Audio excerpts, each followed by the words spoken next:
Fellowship in legal psychiatry, all at LA County USC Medical Center. I stayed on as a clinical instructor and an assistant professor of clinical psychiatry in the Department of Law and Psychiatry for the next few years. My duties there consisted primarily of conducting psychiatric evaluations for the Los Angeles County Superior Court. I was also assigned to the California Youth Authority, Patton State Hospital, the federal prison at Terminal Island, and I ran the sex offender treatment program at USC Medical School. In 1982, I went into private practice, and I spent most of my time doing legal evaluations for judges and lawyers. Now, when you say that you did, that you do legal evaluations, okay, would you describe to the jury what you mean by a legal evaluation? Well, individuals that have various kinds of psychiatric problems are just like everybody else. Some of them get involved in the judicial system. They get arrested for a crime. They are involved in some kind of personal injury, a workers' compensation case, that kind of situation, in which case you can ask a general psychiatrist to evaluate such a person and prepare a report. Okay, to do a psychiatric evaluation, in other words. Right, and to prepare a report. The problem is that when the general psychiatrist does something like that, they prepare reports that are not very helpful to lawyers and judges. Lawyers and judges want to know more than just what's wrong with the person. They want to know whether there's legal significance to what's wrong with them? Exactly, and they want this explained in simple terms that they can understand. Not just other psychiatrists can understand. Right. Okay. Now, you say you had been doing those kinds of psychological evaluations for the LA County Superior Court when you were affiliated with, was it the Center for Law and Psychiatry at County USC? Is that what it's called? And how long were you with the center? From 1977 until 1982. And since 1982, in your private practice, you have been doing similar evaluations, legal evaluations, correct? Every day, every week. Now, do you also occasionally act as a clinician in the sense of, do you occasionally conduct therapy with people? Yes, I do. That's a small part of my practice, probably about 10%. And is it usually affiliated somehow with the legal evaluations? In other words, do you wind up giving therapy to people who were originally sent to you for legal evaluations? Well, I'd say it's about 50-50. I have a few people that come to my office that aren't involved in any way in the legal system. I'm also a volunteer medical doctor at a free clinic in Hollywood. And I am the only psychiatrist in Los Angeles County at any of the free clinics, so that I see scores of patients on a regular basis once a week during an evening. And I probably have 500, maybe 1,000 patients that I have treated as a psychiatrist every year at the free clinic. So that's acting as a psychotherapist, if you will. Well, a clinical psychiatrist. That's right. I see people, I try and do an assessment, and many of those people require medications. And as a physician, you can prescribe medication, is that correct? Yes. All right. Now, getting back to your private practice, well, going back even farther to when you were with the center, focusing on criminal cases where you did psychiatric evaluations, how many homicide cases have you been involved with where you did an evaluation of the accused? Oh, probably one a week for the past 15 years. I can't do that math, and I don't have a calculator, so give me a ballpark. How many people is that? About 750 cases, give or take 50, 100. And how many cases have you been involved in where children have killed their parents? Probably a half a dozen, maybe 10 every year for the past 10, 15 years. So about 100 to 150 such cases? Correct. And have you also done do you also do clinical psychiatric evaluations of people accused of other kinds of crimes besides homicides? Every day, every week. And with respect to, have you done evaluations of persons accused of sex crimes? Yes, I probably am the doctor in Los Angeles County that has done more of those kind of cases than all the other doctors put together. Primarily because I ran the sex offender treatment program at USC Medical School for 5 years. And therefore you came in contact with exclusively sex offenders? They were sent to me every day for evaluation and for treatment. And when you evaluate, just focus for a moment, when you evaluated the sex offenders, did you have information about the alleged crimes that they were charged with? In most cases, yes. And did you therefore develop a body of information and expertise about such things as child sexual molestation? Like it or not, I became an expert by going through hundreds and hundreds of cases and having to prepare written evaluations, testify in court, and familiarize myself with the literature in the area. Okay, now, when you get involved with the case, is there more than one way in which you can get involved in a case like this? In other words, are you always hired by one side or the other, or are there other methods by which you get involved in cases? I would say, on average, it's probably about 2/3 of the time that the defense will ask me to get involved in that type of case. And the other 1/3? Would be split between the judge asking for it or the prosecutor. There are situations in which the court can independently appoint a forensic psychiatric expert? Yeah, that's routinely done. And have you been retained by the prosecution to testify, in effect, against criminal defendants in homicide cases? Yes, I have. And in sex offense cases? Yes. Have you ever been hired by the prosecution to testify against a defendant in a parricide case, a case where a child has killed a parent? I know I have by the court. I'd have to search my files to say for sure if it was the prosecution that asked me to become involved. My memory is that I have a vivid case where it was the judge himself who wanted the psychiatric evaluation done. And did you wind up testifying? I wound up testifying for the prosecution, yes. Now, with respect to this case, you were not appointed by the judge, correct? Correct. You were hired by the defense? Yes.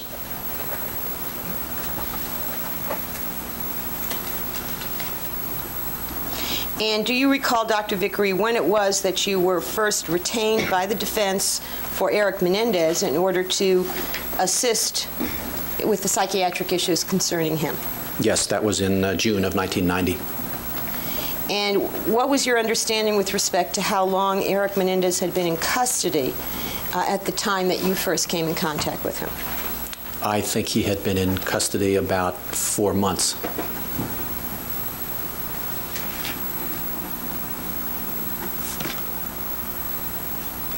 And what was your understanding initially of the purpose of your being retained to see Erik Menendez? Well, to do what I always do. I mean, to evaluate the person and try and understand why they did what they did. And if the person needed some kind of treatment, to treat the person. If a written report was needed, to prepare a written report. If there was a trial, perhaps to testify. And do you recall what the first date was when you met Erik? Yes, I do. And when was that?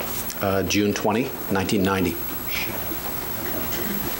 And was that a private meeting, or were there other people present? No, there were other people present. And was that a meeting merely to be introduced to him? Primarily. And what then was your first session alone with him?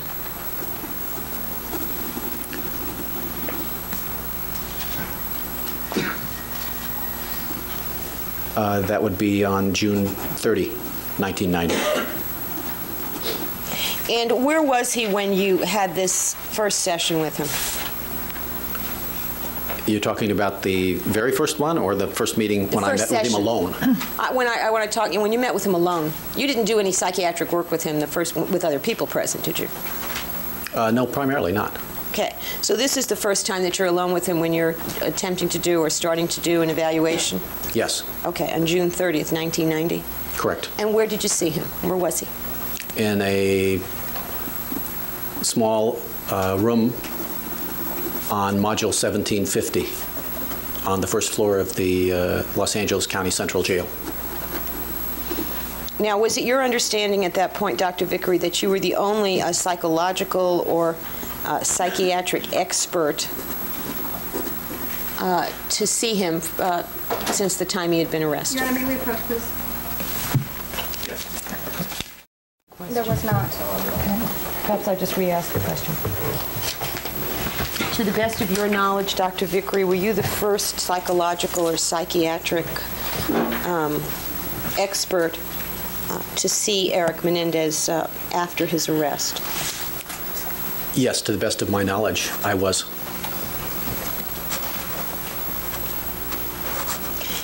And after that first session on June 30th, 1990, did you continue to see Erik?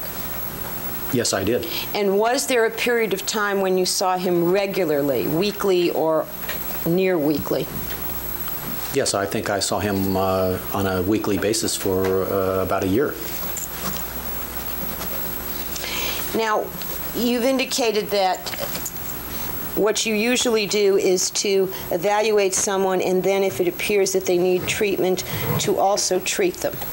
Is that correct? Yes, I make that a part of almost every case. Treatment recommendations. Okay. And are you always the person who gives the treatment that you recommend, or are you often recommending that the person seek treatment somewhere else if they're able to get treatment somewhere else? Well, I cover the whole gamut. Usually it's not me that's involved in the treatment. If the person's going to go to prison, then I recommend treatment programs within the prison system. For example, they have a psychiatric hospital at a place called Vacaville between Sacramento and San Francisco. Okay. All right. Now, with respect to Erik Menendez, how many times did you see him before you formed an initial impression with regard to his mental condition? Oh, I think I saw him 2, 3, 4 times before I had what I thought a pretty fair assessment of his mental condition. Okay. How many times altogether have you seen him? And if you don't know times, how many hours have you spent with him over the course since June of 1990? I have 88 one-hour visits, and in addition to that, I've seen him every week or every other week, kind of on an informal basis, because of where he lives at the jail. I have other customers up where he lives. Customers? So when I'm up there seeing these other individuals, I see Erik, when he's on the phone or he's on his way to the shower or something. So I usually stop him and I check on him for just a few minutes. All right. And do you also keep a check on his medication? Yes, I do. He has a medical chart at the jail that tracks his medication. And do you make entries on it? Yes, I do. I have been the doctor that has been the primary person who has supervised his medication. Okay. Now, let's go back to when you first met him. You've seen him in session 88 times plus many other times just briefly, correct? Briefly meaning 5 minutes, 20 minutes, something like that, but not enough to bill for. Okay. And have you also occasionally talked to him on the telephone? Has he called you, for example, when he had a particular problem or some distress? Yeah, I think he's called me maybe a half a dozen times over the past 2 or 3 years. And were there times when he called you when you weren't regularly seeing him, when he asked you to come see him because he felt he needed to talk to you? Yes. Now, would you tell us what your first impression with regard to Erik Menendez's mental condition was?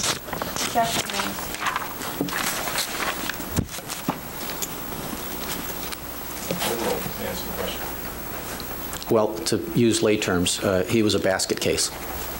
Okay. Now, would you explain that lay term, he was a basket case? What do you mean by that? Well, he was frequently tearful, sobbing, hysterical, withdrawn, constantly chewing his fingernails, his fingers in his mouth, refusing to have any direct eye contact.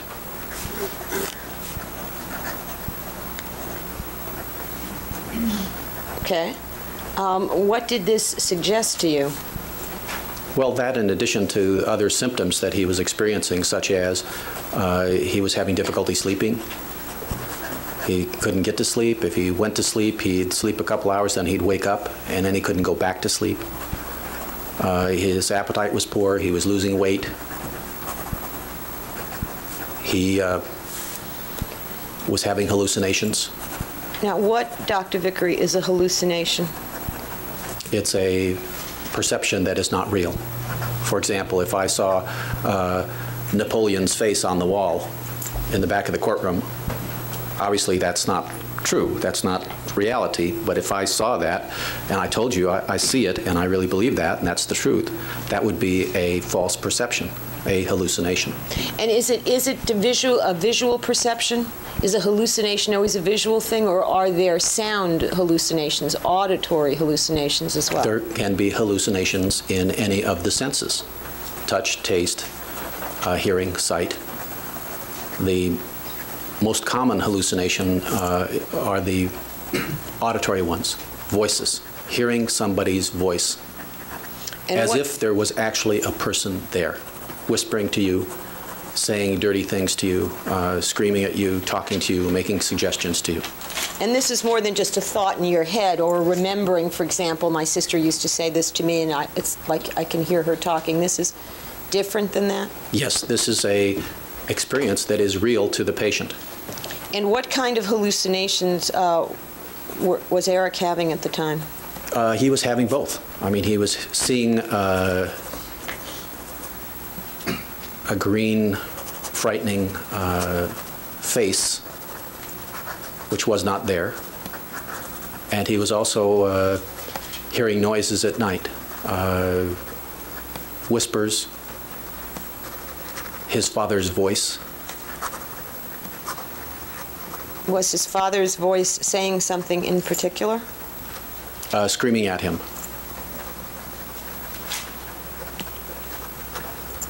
Now, let me just ask you something. At this point, this you say is the condition that he was in during those first 4 visits? This was the initial impression? Well, that's my initial impression, yes, that he was having these kind of problems. Okay. At that time, had he yet related to you the recurrent nightmare of his childhood and teenage years about the green face? No, I don't believe he had at that point.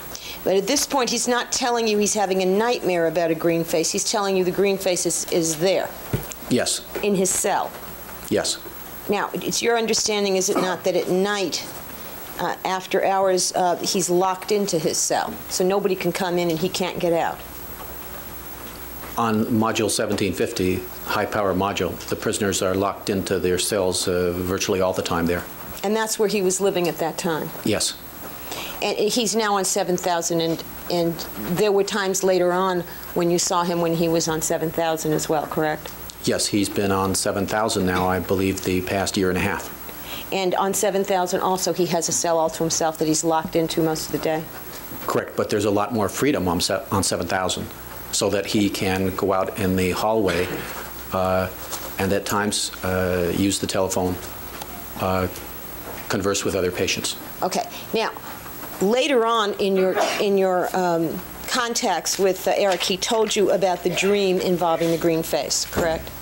Yes. And you were able to distinguish his stories about the dream from these hallucinations about the green face?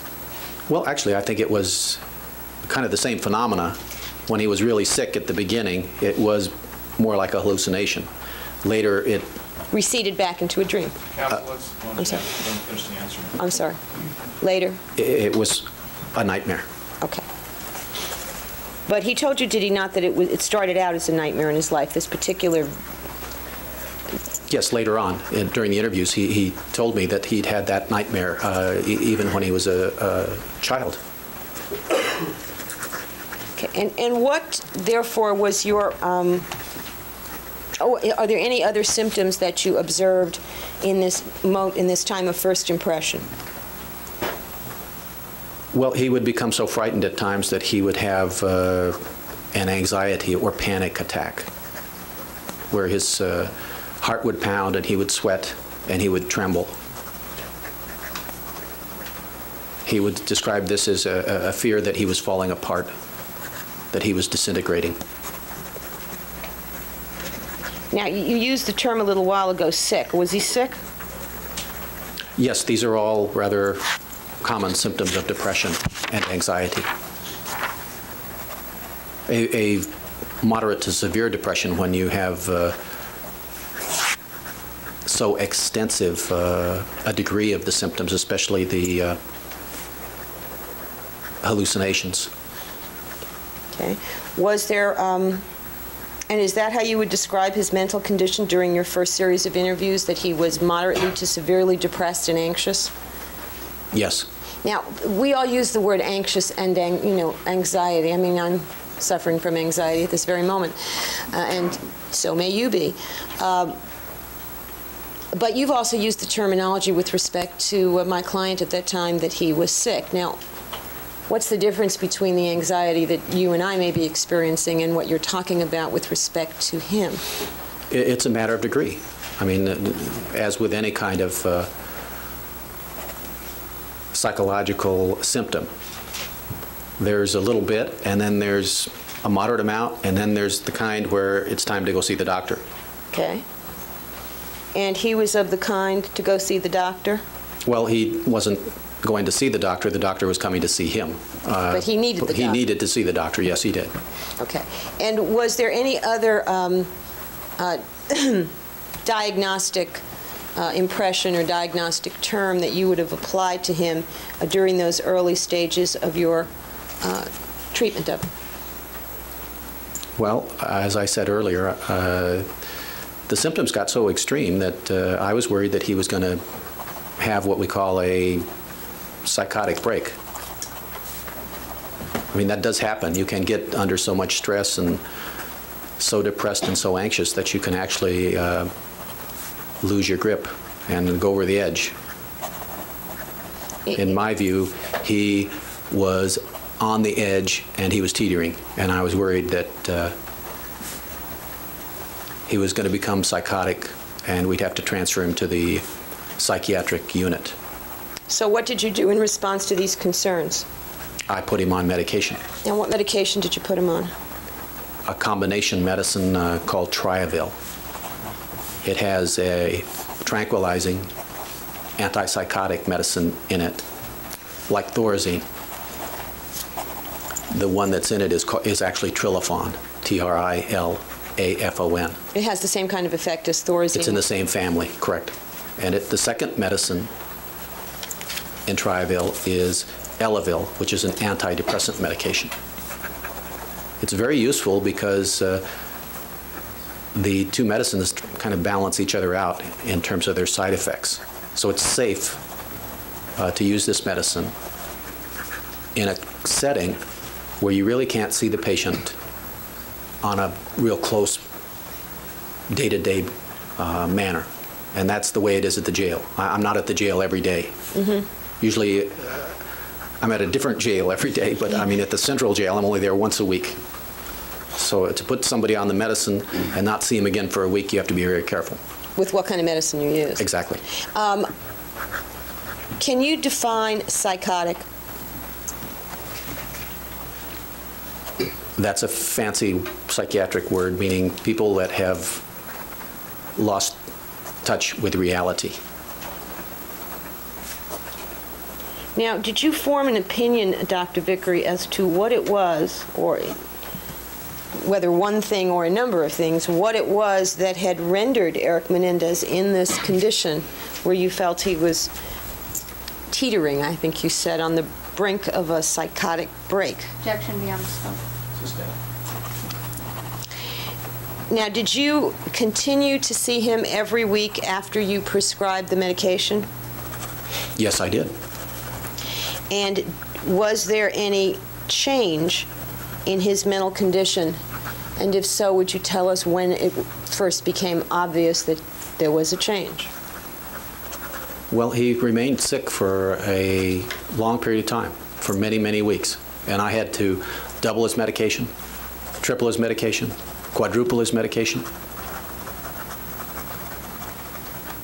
And it was only when he was at a moderate dose of this medication that his symptoms began to improve, and they gradually got better, to the point that I switched him to a milder medication after a period of months.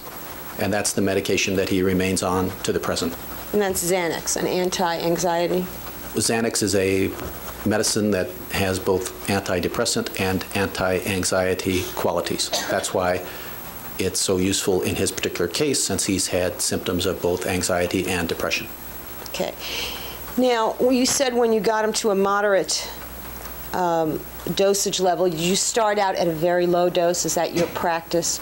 At a place like the jail, where I can't be on a regular basis, I always start out, in most cases, with the smallest possible dose. And so you had to keep increasing it till you got to a level that was moderate before you saw any change? Yes.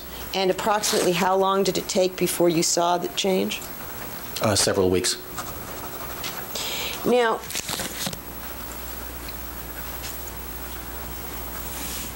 apart from the symptomology that you've testified to, and his affect, the crying and sobbing, refusing eye contact, these things that you described, which told you that he was, to use your vernacular, a basket case, was there also things in the content of what he was saying to you that informed you to some extent about his mental condition? Yes. And without getting into great detail, could you tell us what it was he was talking about in these early sessions with him that was significant with respect to his mental condition?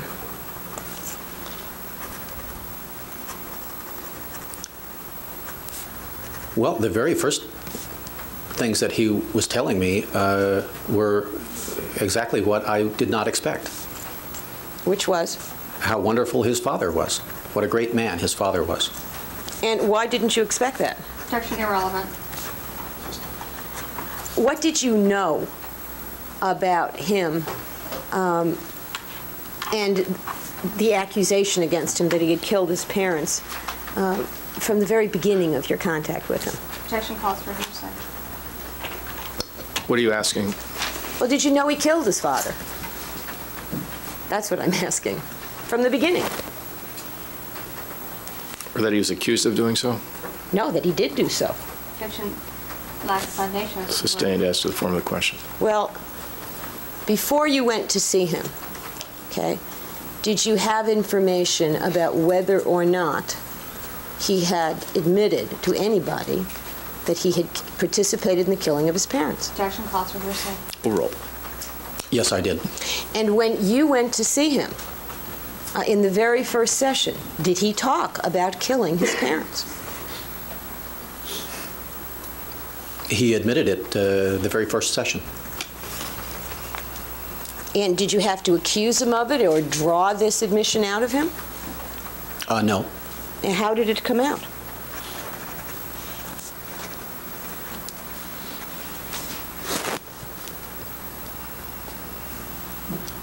It seemed to be a spontaneous statement on his part in the very first session. He said, we, meaning he and his brother, killed our parents.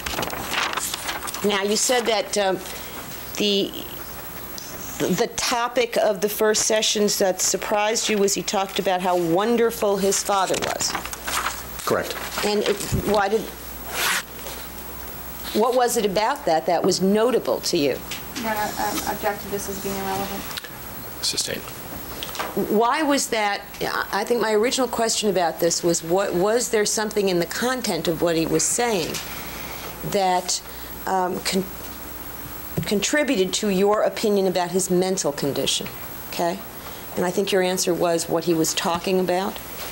Was the fact that he was talking about how wonderful his father was tell you that there was something sick going on here? Your Honor, objection beyond the scope. Sustained as to the form of the question. Okay. What was it about his talking about his father as how wonderful he was that was significant to you with regard to his mental condition?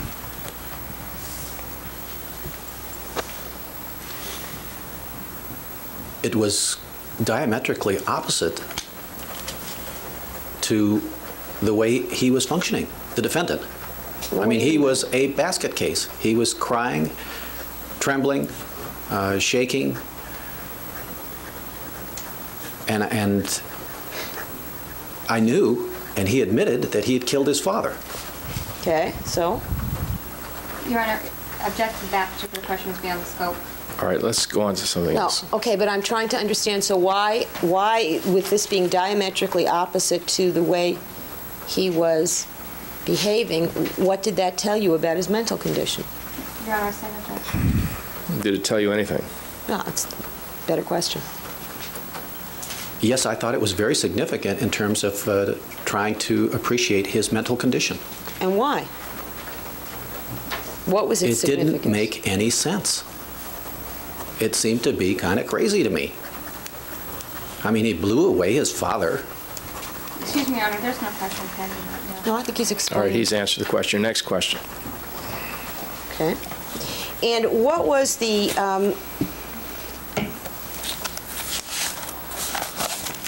when you approach doing an evaluation of someone in a homicide case, when you're evaluating a defendant, do you have a certain methodology that you use? Yes, I do. And could you just briefly tell the jury what your method is? What do you try to do? What structure do you try to impose?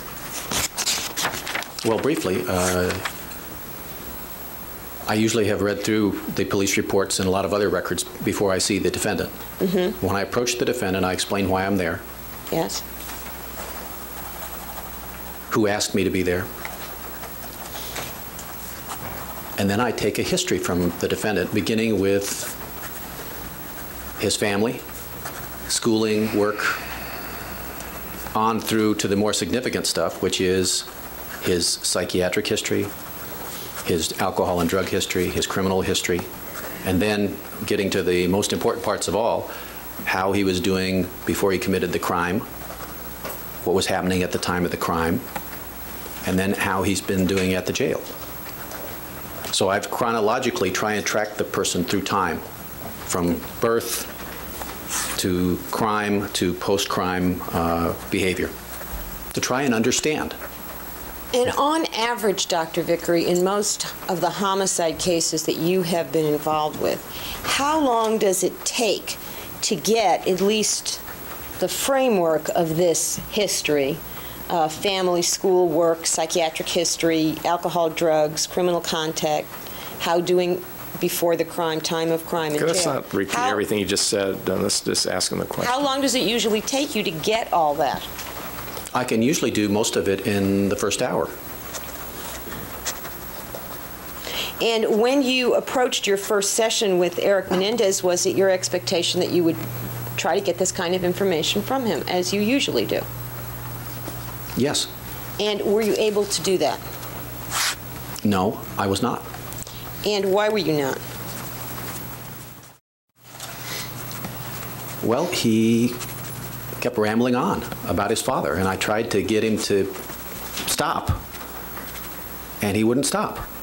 And I tried to tell him that we didn't have that much time. I needed to get more information. I wanted to know about his mother and his brother and school, and so and he didn't do what I wanted him to do. He just kept crying and telling me how wonderful his dad was. And that went on for like the first 2, 3, 4 hours that I saw him. I couldn't control him. And was that significant at all in your assessment of his mental condition? Yes, it was. And why was that significant? In what way? That was very, very unusual behavior for a patient. Even the schizophrenics and manic depressives that I see, they can usually give me a history, or almost all of the history, in the first hour or two. Here was a kid that I thought was of average to above average intelligence, who could, I thought, help me begin to understand this situation, and it wasn't working. What wasn't working? Objection, irrelevant. Sustained. Let's move on here. We've gotten bogged down in this. Were you able, therefore, after the first few sessions with Erik, to understand the situation surrounding the killing of his parents? Not really.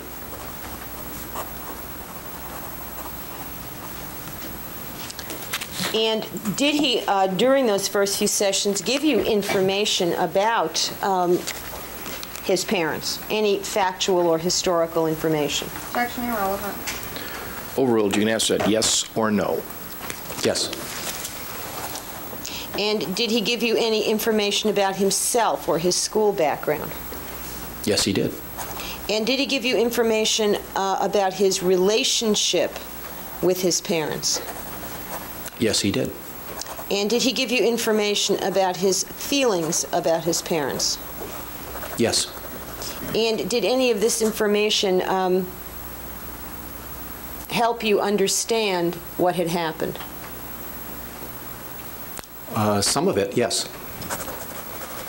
Did you feel that you understood it enough to complete an evaluation? No, I did not. And why not? Objection, irrelevant. Well, it's a rather open-ended question. Ask something else. All right. Did you feel that there was information that was being withheld? Objection calls for speculation.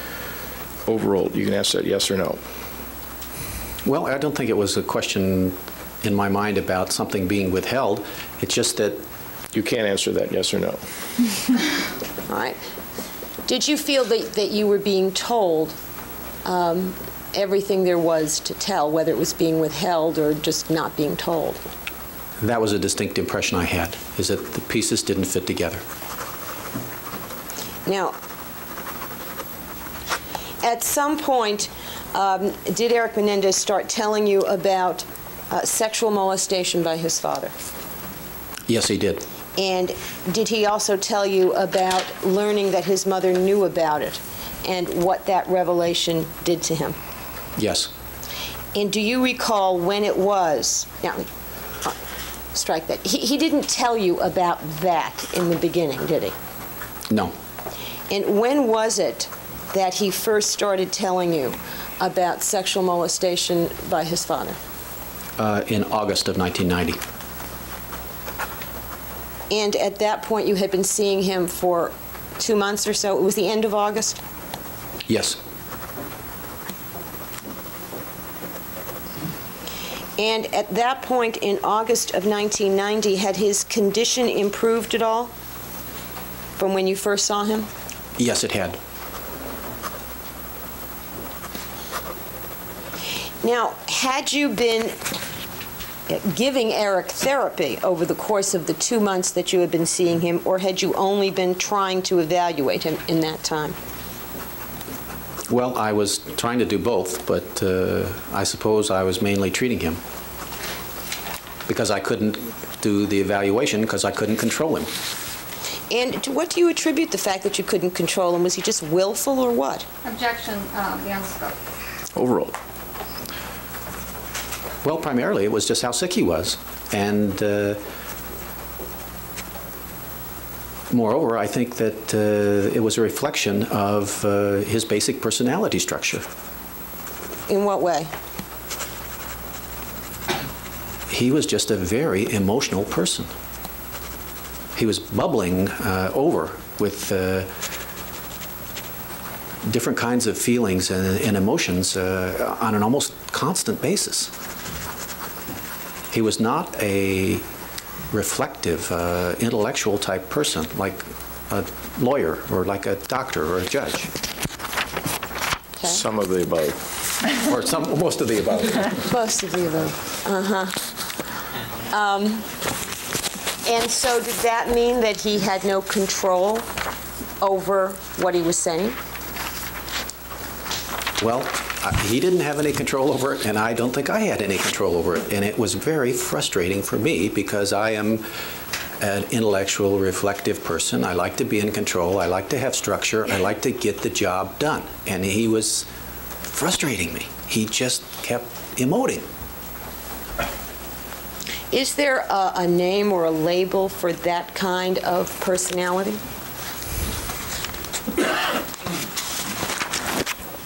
Well, I think that excessive emotionality is part of different disorders. One would be a histrionic personality disorder. What is a histrionic personality? Well, first of all, did you diagnose Erik as having a histrionic personality disorder, or did he just share this characteristic? No, I think he just shared the characteristic. He doesn't have enough of the criteria to make that diagnosis. What he was just a person that was stressed out. He's always been a very emotional person, a sensitive person, and he was just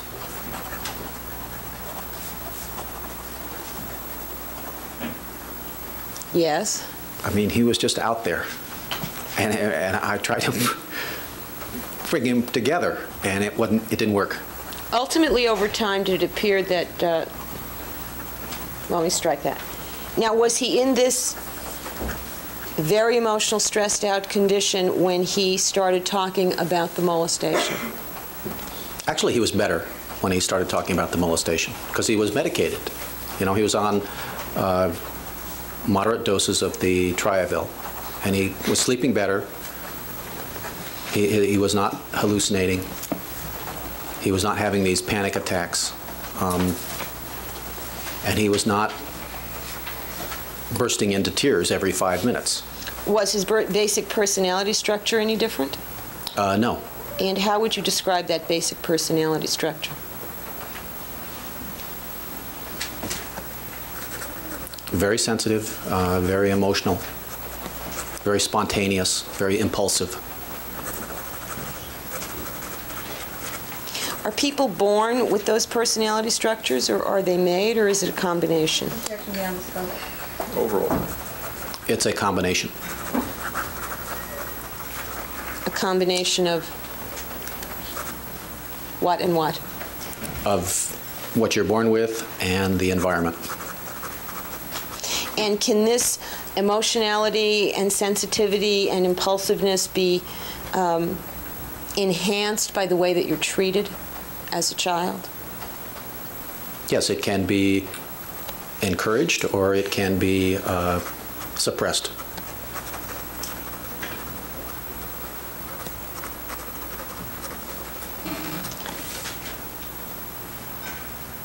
Now, when he first started, let me ask you this, Dr. Vicary. Up until the point when Erik Menendez started to talk about being molested by his father, had you asked him about sexual molestation? No, I had not. Had you asked him about abuse? No, I had not. Had you asked him any questions about how did your parents treat you, or what did they do to you? Well, I tried to ask him questions, but I learned early on that it didn't do much good because he just kept emoting and talking and rambling on. And were there times when you actually tried very hard to rein him in, when you insisted that he try to respond to what you were asking? Well, it was pointless at the beginning. I tried it over and over again. It didn't work, so I learned to quit because there's no point in trying it. When he got better, I was able to focus him in on, tell me about your schooling. Let's start with the elementary school and tell me about that and so forth, and to track him through that. What would happen is that we'd start out good, and then usually what would happen is we'd drift off. And where would it drift to? His parents and things that had happened between him and his parents.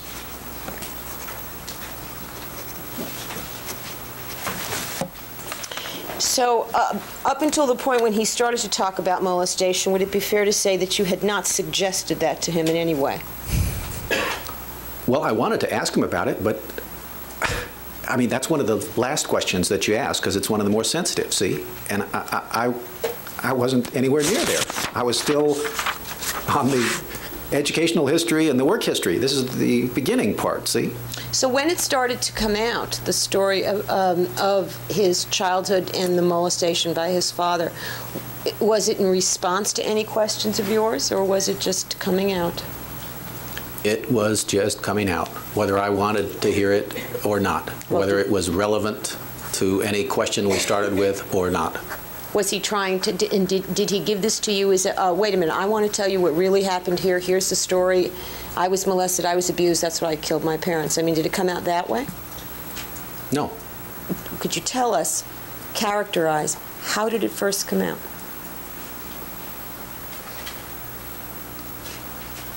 He was talking about his relationship with his father and some of the things that were happening with his father. Was this something he had talked to you about before? The problems that he had with his father, yes, he had talked with me about that before. Without mentioning molestation? Correct. And do you recall what first of all, you have in front of you a sheaf of long yellow papers, do you know? Yes, I do. And what are those? These are the notes that I made each time I saw the defendant. And did you make the notes as you were talking to him? Yes, I did. And those are called contemporaneous notes? That's a fair description. Okay. And calling your attention to page 28 of your notes, is that the first place where there is indicated a reference to Erik being molested by his father? Yes. And do you recall, I mean, if you want to review the notes, fine, but do you recall specifically what was being talked about when that first came up?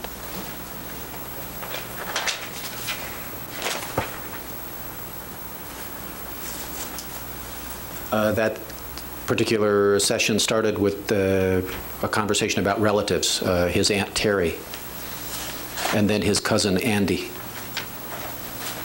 Did he tell you something about his cousin Andy that led to, in the form of the discussion, that led to talking about the molestation? Yes. What did he tell you about his cousin Andy? That he knew about some problems that he was having with his father. When Erik told you that, did you know at that point in the session what problem he was talking about? No, I did not. And what was the next topic of this particular session after he told you about his cousin Andy knowing about problems? His nightmares, waking up at night crying, breaking down in his cell, crying all night. Okay. When he talked about the dream, waking up crying, was he talking about his mother there as well? Yes. And did he tell you that in this dream he wakes up crying, "Mom, I hate you"? Yes. And did you understand at that point in the conversation why he would have a dream about hating his mother? No, I did not. And did he then change the subject from breaking down in his cell and crying all night to something else? Yes. And what was it he then changed the topic to? He was talking about as each week and month goes by, he seems to get more and more angry and upset about his parents. Angry and upset about them, or angry and upset at them? At them. And is it after he tells you that he starts to explain why he was angry and upset with his mother at this point, why he is feeling angry and upset with his mother? Yes. And what does he tell you is the reason why he believes that now, while he's in jail, he's angry and upset with his mother? Because he said he found out 1 week prior to the killings that his mother knew that his father had been molesting him. And was that the first mention he made of being molested? Yes, it was. So it was not presented to you as a story about, poor me, I'm a molested kid, and my father was a real bad guy. Objection, Mrs. Wheaton. Sustained as to the form of the question. Okay. Did he present the information about being molested to you in the form of an excuse or an explanation for his parents, or why he killed his parents? When he first starts, do you understand the question? Yes, I think I understand the question. I don't believe so. It's a rather vague general question. Oh, okay. When you're treating someone, okay, is the jumping off point for treating someone in legitimate therapy working with whatever feelings, strong feelings they're experiencing at the time? Objection, irrelevant. Sustained as to the question. At this point, when Erik is telling you about the molestation, when he starts to tell you, are you treating him? Yes, I am treating him. And are you trying to stop him from expressing feelings about his parents? Or are you trying to encourage him to do that? Or just letting him do that? Well, basically, at this point, I'm just keeping my mouth shut and listening. Okay. And you're not suggesting anything to him? I don't think that would work. I can't control him. You know, he won't even answer simple, direct questions and stay on topic with me. So I have learned that we're not going to go that way. I want to go that way. We're not going to go that way. So you're just listening. You're not suggesting anything to him? I have no choice. I have to shut up and listen. Okay. And this is in his best interest in terms of trying to treat him, because it seems to be helping him. He seems to be getting better. The medicine and me just shutting up and listening. Okay, so his talking about things seems to be making him better. He seems to be getting things off his chest and emoting and crying and so forth. It seems like it's a release for him. He gets a benefit out of it. He tells me that... Okay, if we could just use the past tense, since this all occurred sometime in the past, it would help so that we don't confuse things with what's happening today. Okay.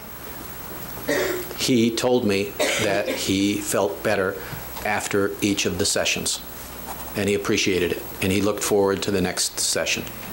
Now, when he mentions in this particular session in August that he is upset with his mother because she knew that his father had molested him, did you then start asking him questions?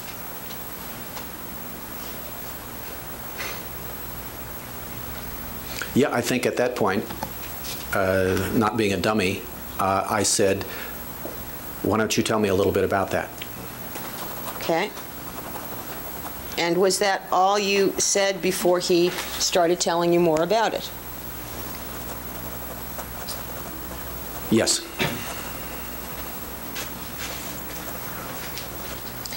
And what was it he then told you? I'm not going to go through this line by line, but in this first session, in the first few sessions where he's talking about the molestation, what basically does he tell you?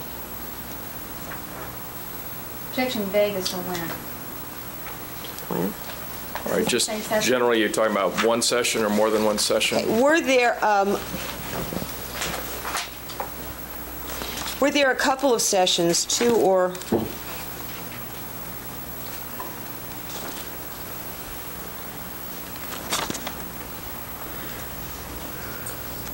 Well, let me ask you this. Would he then, from the time he first mentioned the molestation, would he, on his own, willingly talk about it in every single session after that?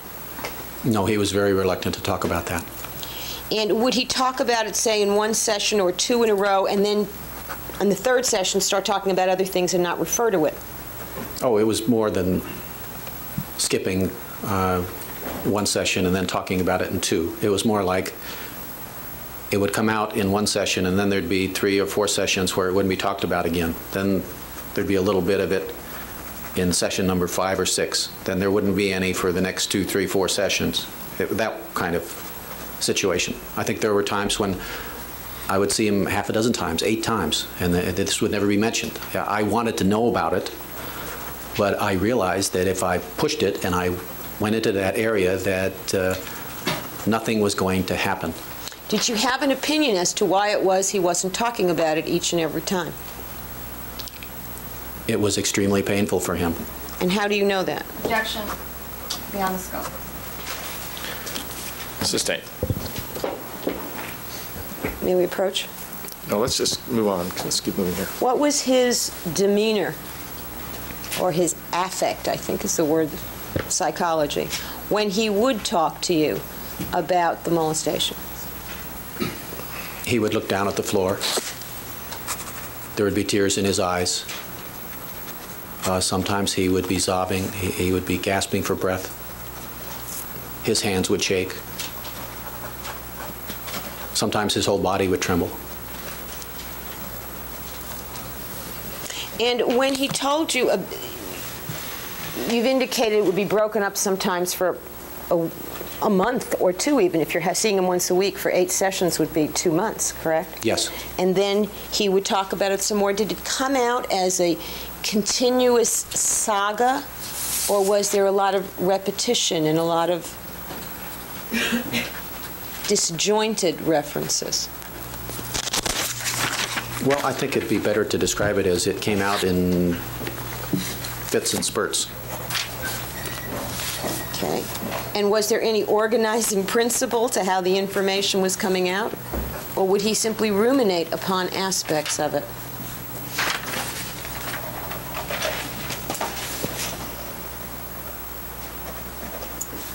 Well, I think the only order to it was that when he first started talking about it, he started talking about it at the beginning, when it first started happening to him, okay? And then the story kind of, in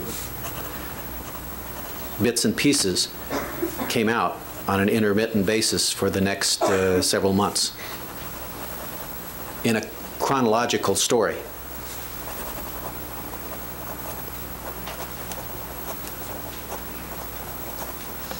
So basically, were you asking questions about it in a chronological way? Objection vague to time. Overall.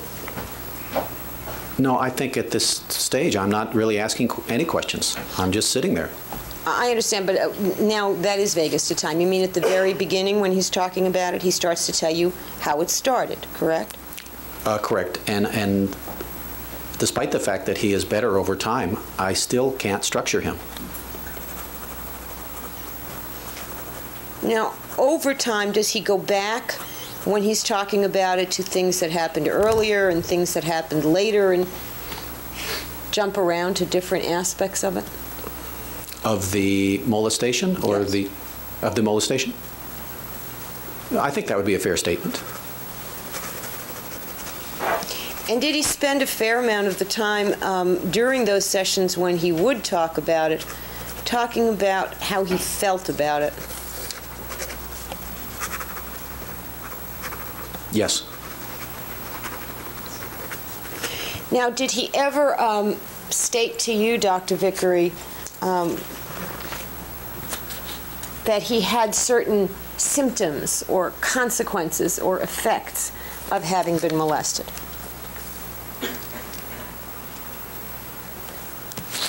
No.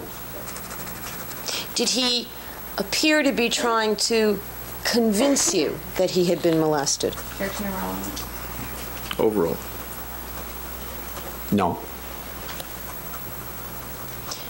Did he ever claim that it was some excuse that justified what he had done? No. In fact, over the course of your treating him, did he ever tell you that he felt justified in what he did, for any reason? Objection beyond the scope. Sustained.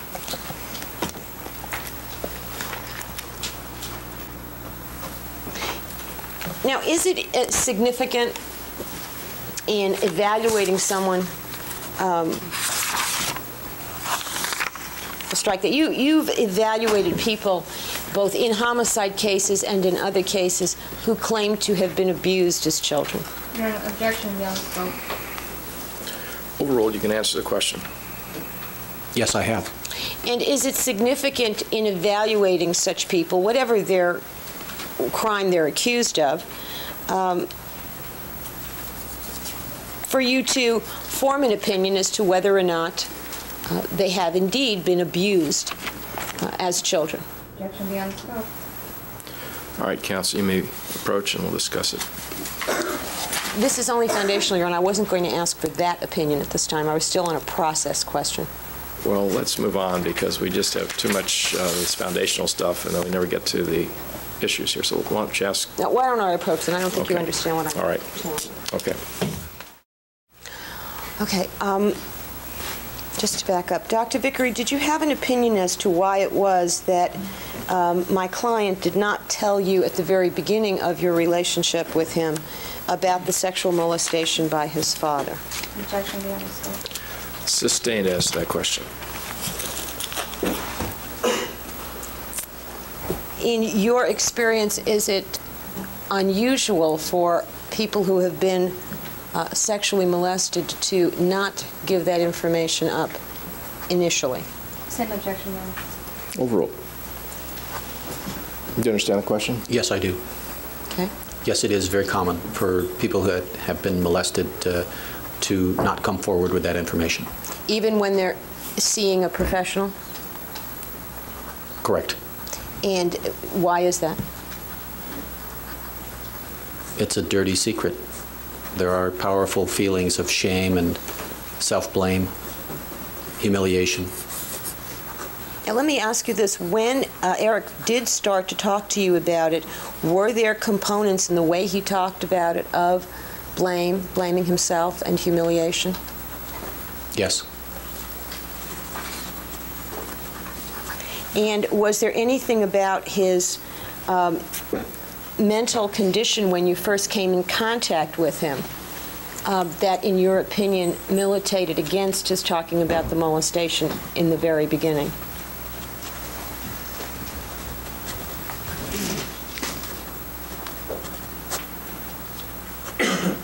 Yes. And what was that?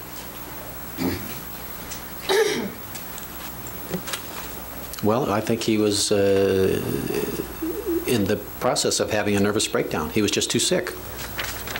So that wasn't the most critical issue at the time? No, it was not.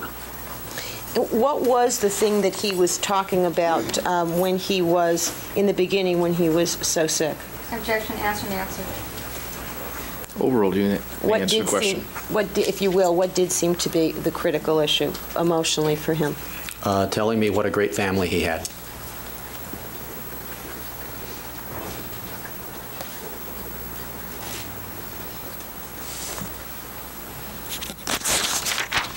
Now,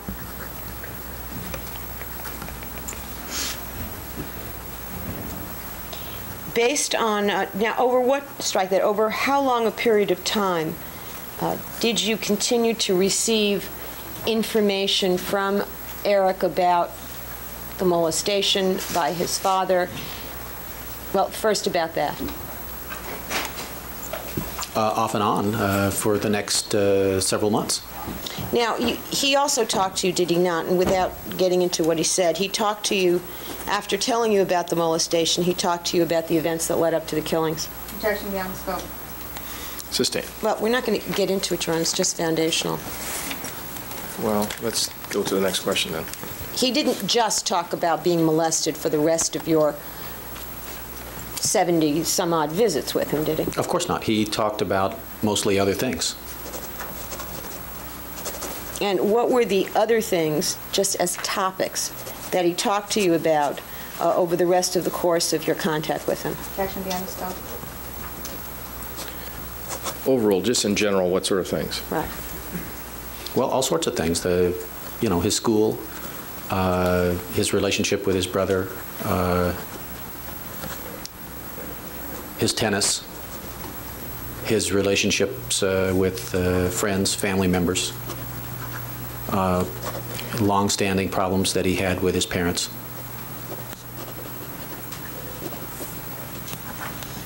Did he talk to you about the killings? Yes, he did. And did he talk to you about what led up to them? Yeah. Objection beyond the scope. Overall. Yes. Now, did you form an opinion, Dr. Vicary, as to whether or not the history of sexual molestation that Erik Menendez was giving you was consistent with the literature, with your own experience on the sexual molestation of children? Yes, I did form an opinion And what was that opinion? that it was consistent.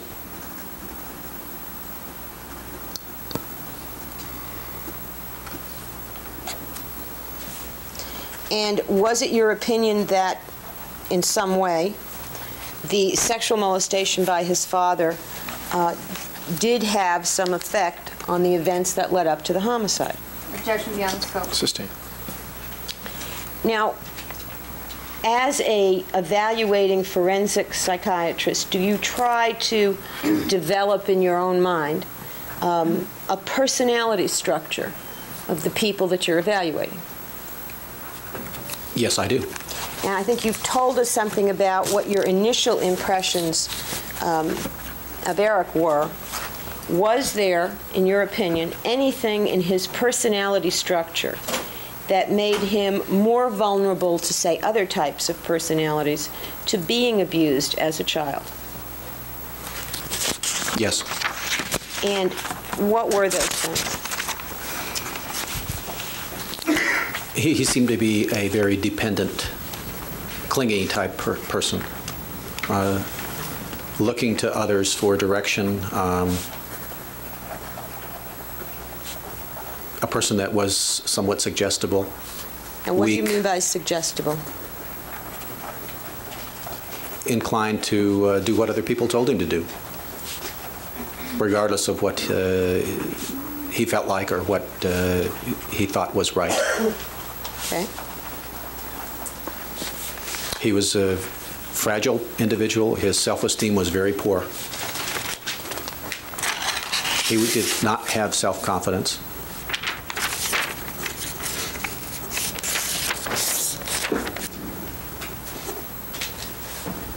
And would he have a tendency to, people like this, would they have a tendency to blame themselves for things that happen, to be down on themselves, to be angry with themselves? Well, they would be the kind of person that if other people said that they were bad, that they would accept that. And did you find in your assessment of Erik that he believed himself to be bad? Yes. Did you, in fact, evaluate his entire self, as we call it, self-concept, what he thought of himself? Yes, I did. What did he think of himself? Essentially that he was worthless.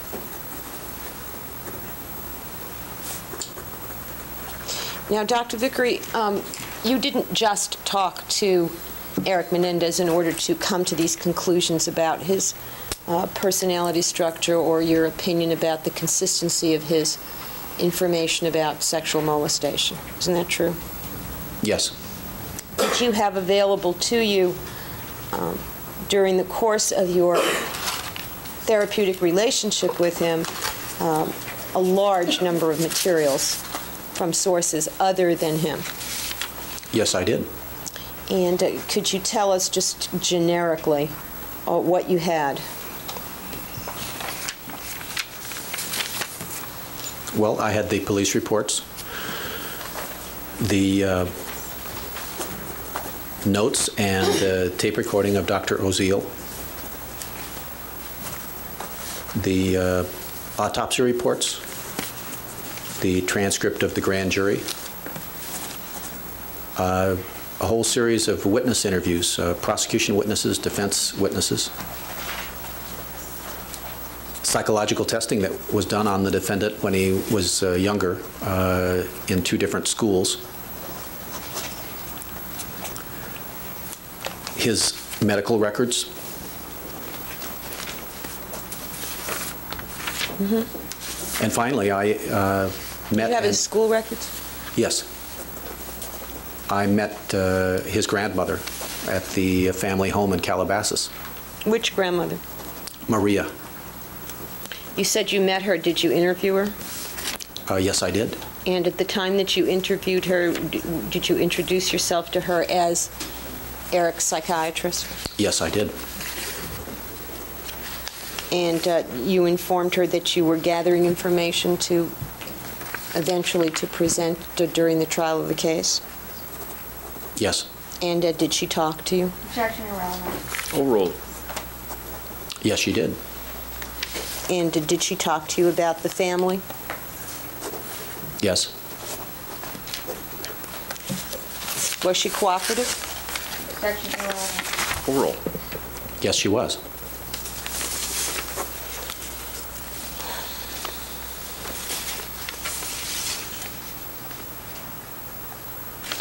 Now, Dr. Vicary, you said you've talked to about 750 people who have been accused of homicide, correct? Yes, well, actually talking to them, I mean... You've evaluated them. Those are evaluations. I've also talked to other people for treatment issues and so forth in the prisons and jails and state mental hospitals where I have worked. When you're doing an evaluation of someone, and even when you're treating someone, are you concerned about whether the information that you're getting from them is reliable, such that you could base opinions upon it? Yes.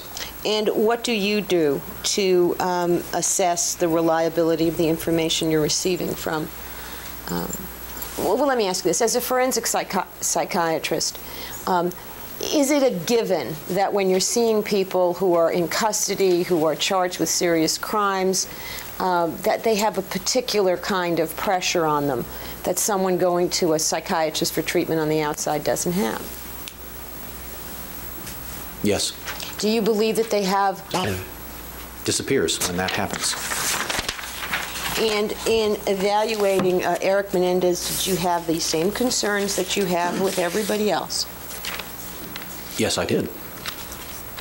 And do you have any concern now about the opinions that you formed based on the information that you received from him and all the other information that you've been presented with?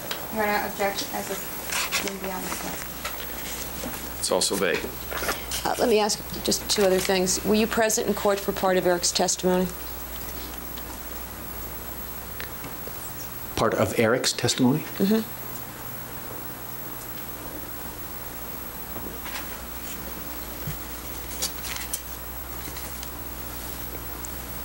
I don't believe I was.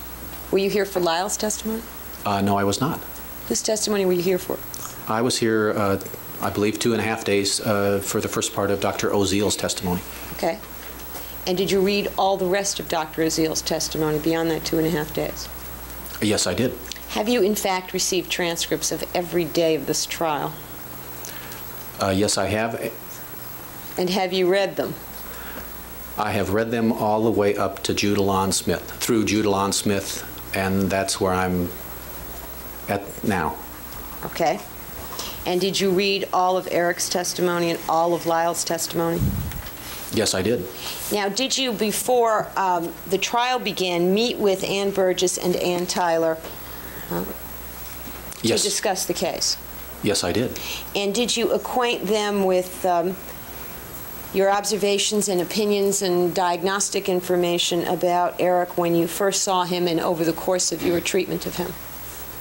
Yes.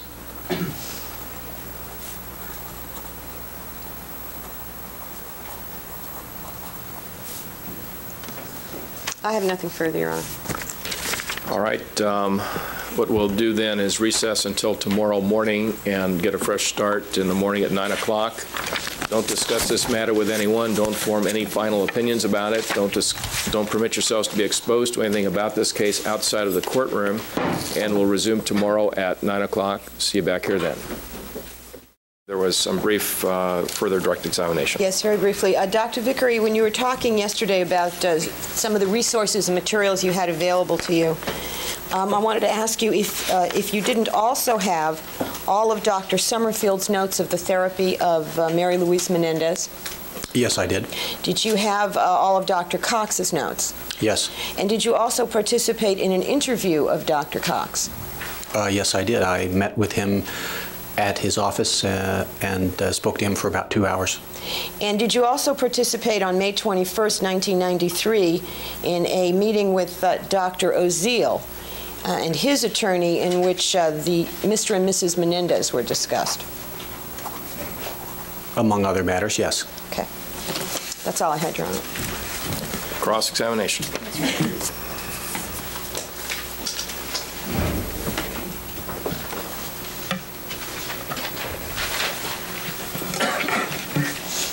Good morning, Dr. Vicary. Good morning. Now, you've been a forensic psychiatrist for approximately 15 years, is that correct? Yes. And could you tell me the number of times that you've actually testified in court as an expert witness?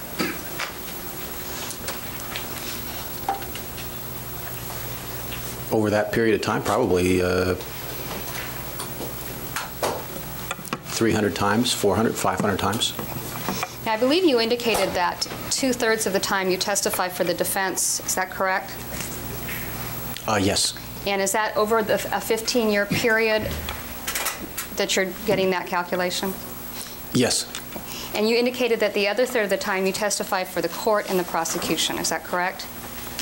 The court or the prosecutor, yes. Okay. Of that third, how much of the time have you spent testifying for the prosecution? Probably about a third of that. So a third of a third, a ninth? Right. All right. Now, could you tell me how many times you've been called as a witness by the prosecution in a homicide case in the last 5 years?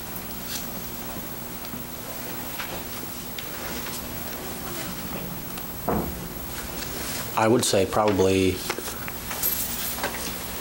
to work on the case or to actually come to court and testify? Come to court and testify. For the prosecution in a homicide case? Probably only a couple cases a year. A couple of cases a year? Could you name the last case that you testified, last homicide case where you testified for the prosecution?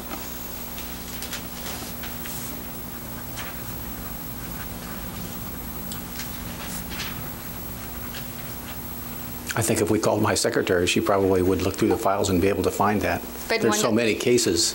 But I take it one doesn't come to mind. Is that correct?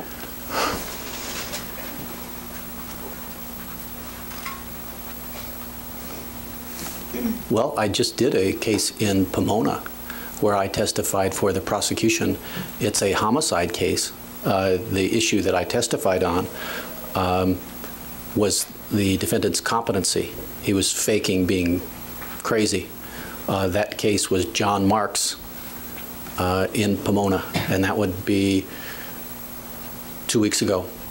All right, but you were appointed by the court to examine the defendant, and because of your findings, the prosecution called you, correct? Well, that's a good question. We'd have to ask the prosecutor if the prosecutor selected me himself, okay, or whether it was the judge that picked me in that particular case. And that was a competency hearing which was not held in front of a jury, is that correct? No, there was a jury in that case. Okay. So that was the last time you can think of when you testified for the prosecution, is that correct? Correct. And how many times this year have you testified for the defense in a criminal matter? Actual courtroom testimony? Yes. Probably 1 or 2 cases a month. For the last calendar year, 1993? Correct. Okay. Now, I believe you indicated that you have patients in private practice. Could you tell me how many patients you presently have in private practice? I mean, people you're treating, not people you're just evaluating. These are people that would be completely outside the legal system. People that you are treating as a therapist versus people that you are actually evaluating for courts or for their attorneys? Oh, I would say I would only treat maybe a half a dozen people every week as a therapist. I believe you At my office. Now, remember what I testified to on direct examination. I'm a volunteer medical doctor at the Hollywood Sunset Free Clinic, so every Friday night I'm down there, and I see 15 to 20 patients over the evening, and those are all treatment cases, you see, and I follow them week after week. So that would add up to an additional 15, 20 patients every week, so we'd get a total of me treating maybe 25 patients a week. When you treat the people at the free clinic, do you take notes of what you're treating them for? Sure. And do you date those notes? In other words, do you put dates on the notes so that there can be some sort of follow, so that someone can follow the medical? Actually, I don't put the dates on. The intake worker puts the date on. They have a new sheet every time they come in. We take their blood pressure and the pulse and all that. So the date is up on the sheet. Now, I don't have to write it in. Okay, now you've provided the prosecution yesterday with 101 pages of notes that you have from this particular case, correct? Correct. And there are no dates on those particular notes?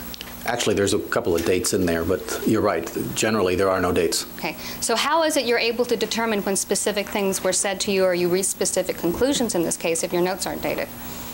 It's only by approximation that every page to a page and a half of notes represents one session with the defendant, you see. So you can kind of track through that. Okay, there's 88 sessions, you see, and there's 101 pages of notes. So it's like every page or so is another session. Okay, but you don't have dates on those particular pages so that one couldn't be precise as to when particular things were told. That's right. That's right. It's a bad habit of mine as a forensic person, is that it's very rare, if ever, that when I see the person it matters at all. So I usually don't write it on my yellow notes. Some doctors do. I think most doctors do. If you're a treating doctor, and if I was working at in a regular medical clinic or psychiatric outpatient clinic, you always date your progress notes. All right, so you do have the habit of dating your notes if you're in one environment, and in a different kind of environment you don't. Would that be fair to say? Yes, I know. I think that there must be something rebellious in my character, but when I do this forensic work, I just refuse to date my my notes. And it makes it difficult for a prosecutor to pin you down, too, if your notes aren't dated, right? Well, in the typical case, which is 99% of the time, it doesn't matter because I've only seen the patient once or twice, you see, and we can track that in my schedule real easily, so I'm able to answer that question. This is a very unusual case in the sense that I saw this person so many times over such a long period of time, and I was acting more as a therapist than an evaluator. Now, I believe you indicated that you were contacted originally to do a forensic evaluation. Yes. Okay, and that was the primary purpose at the beginning that you were contacted for, correct? Yes, okay. Although to be fair to the defense attorney, it was also meant that I was also told that I would probably have to treat the defendant because he seemed to be a person that needed counseling or treatment. Okay. And I replied, I'm not a treating type of person. You should find a treating doctor. I'll help you find a treating doctor. And the response was... Excuse me, I think you've answered the question, Dr. Vicary. I think you really have. All right. All right. Dr. Vicary, in the number of cases that you've testified in court, do you normally write a forensic report when you're seeing someone for forensic purposes? In the typical case, almost always. Okay. Did you write a forensic report in this case? No, I did not. I believe you indicated that your observations of Erik Menendez when you first encountered him, and on many occasions after first encountering him alone, was that he was, I think you said hysterical, correct? Yeah, I said a lot of things, but hysterical is one of the words, okay. Yes. Now, I'm going to ask you some questions there. It's not about this particular defendant, okay? I'm going to ask you some generic questions, all right? Yeah, I'm going to object to the relevance. I've heard questions. Dr. Vicary, you've indicated that you've spent a great deal of time conducting forensic evaluations of people in custody. Is that correct? Yes. All right. And so you spend a lot of time at the Los Angeles County Jail, correct? Unfortunately, that's true. All right. How many times a week would you say you go to the jail? The Central Jail downtown? Yes. Almost every week, one time a week. All right. And would you say that it is a pleasant place for someone to live? Well, are you happy when you leave? I'm going to object to that, Your Honor. Yeah, why don't you rephrase the question? Okay. Dr. Vicary, would you say that living in a jail environment is a stressful living situation? For the average person, yes. And would you say that, how would you say that guilt affects a person's state of mind? In other words, does guilt cause stress in people? Your Honor, I'm going to object to these questions as irrelevant unless they have to do with Mr. Menendez. Does guilt cause stress in people, Dr. Vicary? Yes, it does. Does fear of being convicted of criminal offenses cause fear in people? Yes, it does. Does it cause anxiety and depression? It can. Now, one of the symptoms of stress is sleeplessness, right? Wouldn't you agree? Yes. And would being charged with a capital offense be something that would cause stress in a human being? Yes. Okay. And do you think that being incarcerated in county jail is generally easier on people who've been there many times before than for people who've never been there before? Definitely. Okay. Now, I believe you indicated that you found Erik Menendez to have auditory hallucinations. Is that correct? Yes. Okay. Now, an auditory hallucination, then, is when someone tells you that they're hearing voices, correct? Well, it takes more than that. That's usually the start of it. All right. An auditory hallucination is something that you can't test anyone for, correct? Yes. Right. And are you aware of the Rosenhan study? Yes, I am. And in the Rosenhan study, wasn't one of the ways that the patients... I'm going to object to this unless there's a foundation that this witness relied on that study, not just that he's aware of it. Overall. You're aware that in the Rosenhan study, some of the people who participated were told to fabricate auditory hallucinations so they could get checked into mental hospitals. Same objection. Yes. Right, so an auditory hallucination is a rather common type of thing for someone to say they have. In other words, it's an easy thing for someone to say they have because you can't test for it. Correct. All right. And so an auditory hallucination is something that is self-reported, correct? In general, yes. Okay. Now, you were aware of the fact, were you not, that during the summer of 1990 that Erik Menendez was going to court in Santa Monica on occasion? Is that correct? Yes, I was. All right. Did you ever find his condition to be such that you wrote an excuse that he couldn't go to court? No. All right. Now, I take it you never went to court and observed him during court during the summer of 1990. Is that correct? That's correct. All right.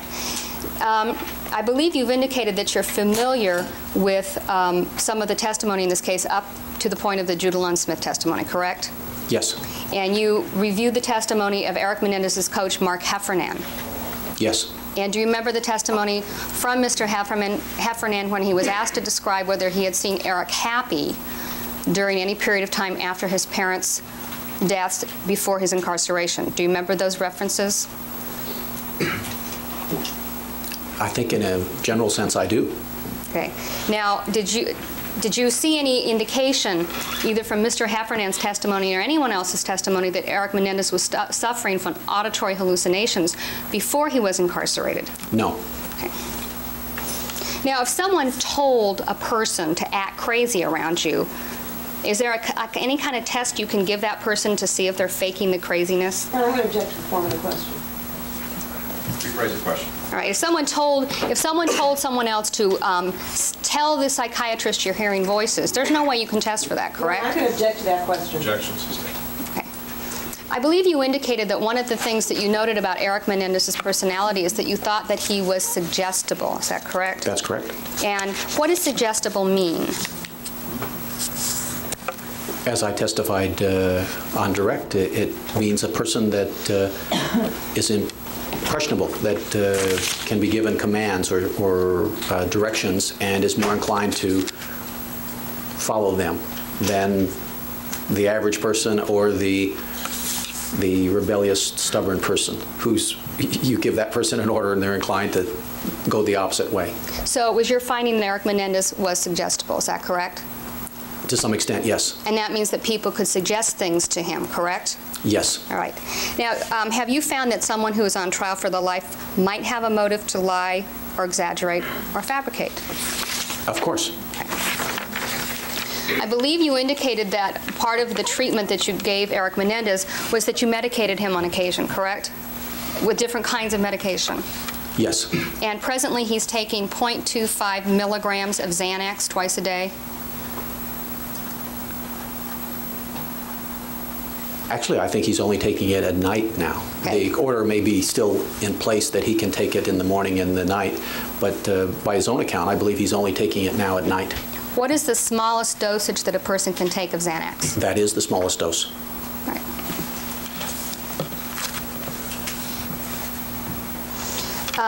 I believe you indicated that the first, when you first spoke to Erik Menendez, that one of the things that surprised you is that he had expressed love for his father. Is that correct?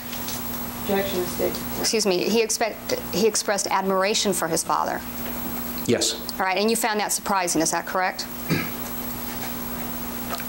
To the extent that he went on and on about it, yes. Okay. Is it common for people who have been abused by their parents to hate their parents? That's a great question. I mean, you would think that everybody that's been abused would hate their parents with a passion. Actually, some kids do, and lots of kids don't. The ones that don't have a lot more problems than the ones that do. All right, so that not all children who've been abused by their parents love their parents. Would that be fair to say? Yes. All right. Now, I believe you indicated that the first indicia of sexual abuse surfaced in late August of 1990. Is that correct? Yes. And since your notes aren't dated, how is it that you place it at the end of August of 1990? The first mention of the molestation occurs on page 28, all right?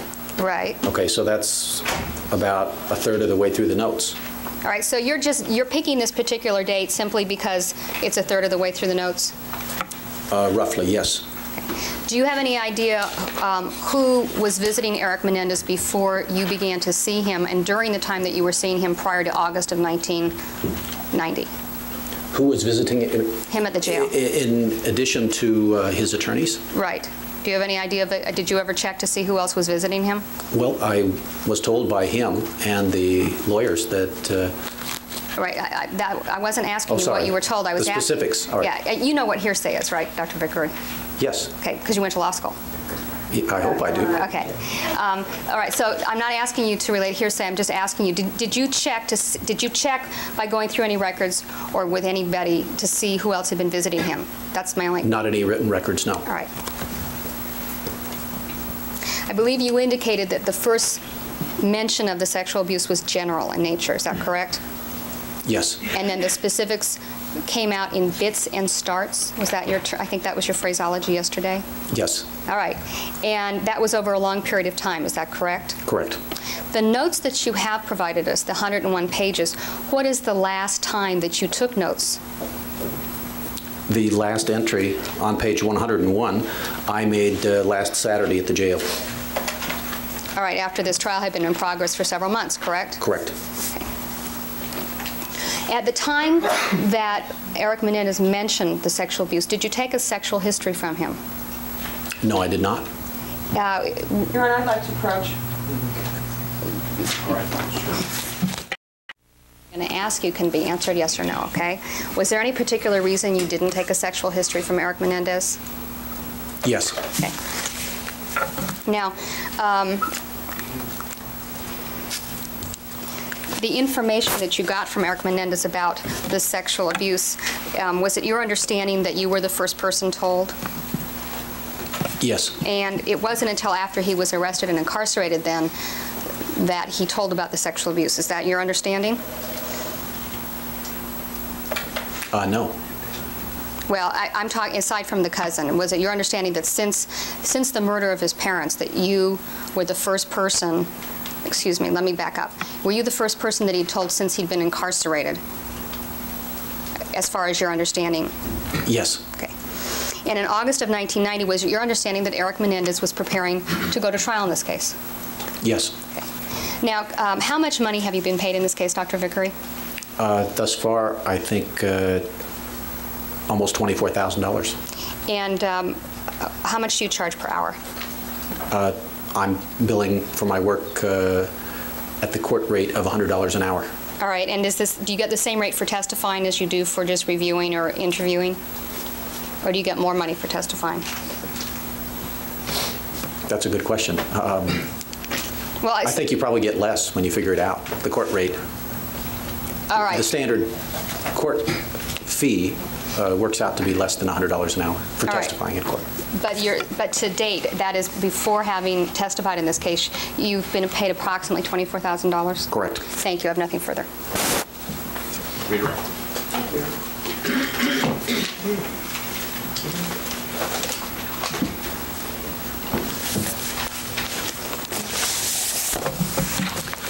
Dr. Vicary, are you currently being paid with taxpayer funds?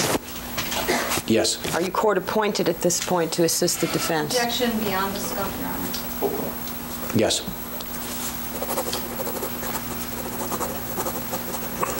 And as part of what you're being paid to do is read all the transcripts of this trial so that you would be adequately prepared for any question that either side could ask you. Yes. And that takes a great deal of time, doesn't it? Yes, it does. And with respect to your billing, I think you said there were about 88 sessions with Erik Menendez. At the jail, yes. And at the very beginning, when you were first retained, you were being paid privately from cost funds that were made available from the estates. That was your understanding, was it not? Yes. And at that time, you charged more. Yes, I did. You charged how much an hour? $200 an hour. And that was for the first sessions, correct? Yes. And then when there was no more of that money available, the county, the taxpayers were being asked to pay, and then you reduced your rate to the court rate, the public rate, correct? Correct.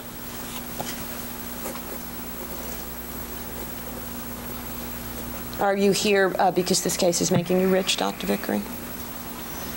Well, it's not making me poor. I mean, it's helping me pay the rent and Okay. the expenses. You're always paid for your work, aren't you? Well, in most cases I am. Sometimes it doesn't work out and I don't get paid. But you expect to be. Hopefully. Yes, just like you know the prosecutors expect to get paid for their work as well. Objection. Sustain. And when you testify for the prosecution, you get paid then at the same rate, correct? Yes, there's no choice about the rate. All right. Now, with respect to the other time that you spent besides your interview time with Erik and the review of the documents, you also met with the other experts in this case, did you not? Not all of them, but some of them, yes. You met with Dr. Burgess and Dr. Tyler? Yes.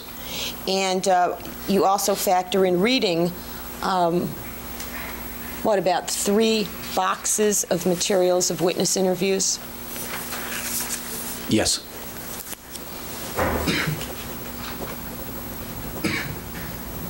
And of course, you had to review much of that before you were called to testify, is that right? Yes, I reviewed all of it before I came to testify. Yes. You've already told us that you've evaluated about 750 different people accused of homicide. Are they all basket cases in the jail? Objection irrelevant. Overall. No, most of them are mentally quite intact.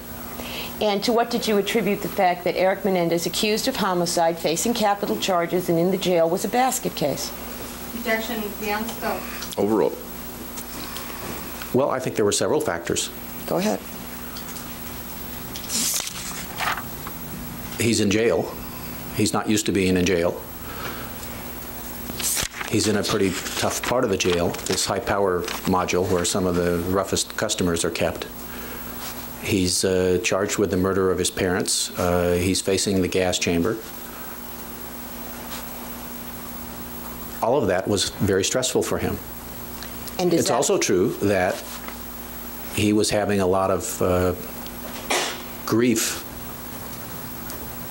and remorse about being responsible for the death of his parents, and he was ripped up about that. It's also true that he was struggling with why he did it, what had been going on in his life, why he had been so depressed, suicidal, miserable, desperate, long before he killed his parents. And lastly, he was struggling with this fact that he had been sexually molested by his father. And he was very ashamed about that and conflicted.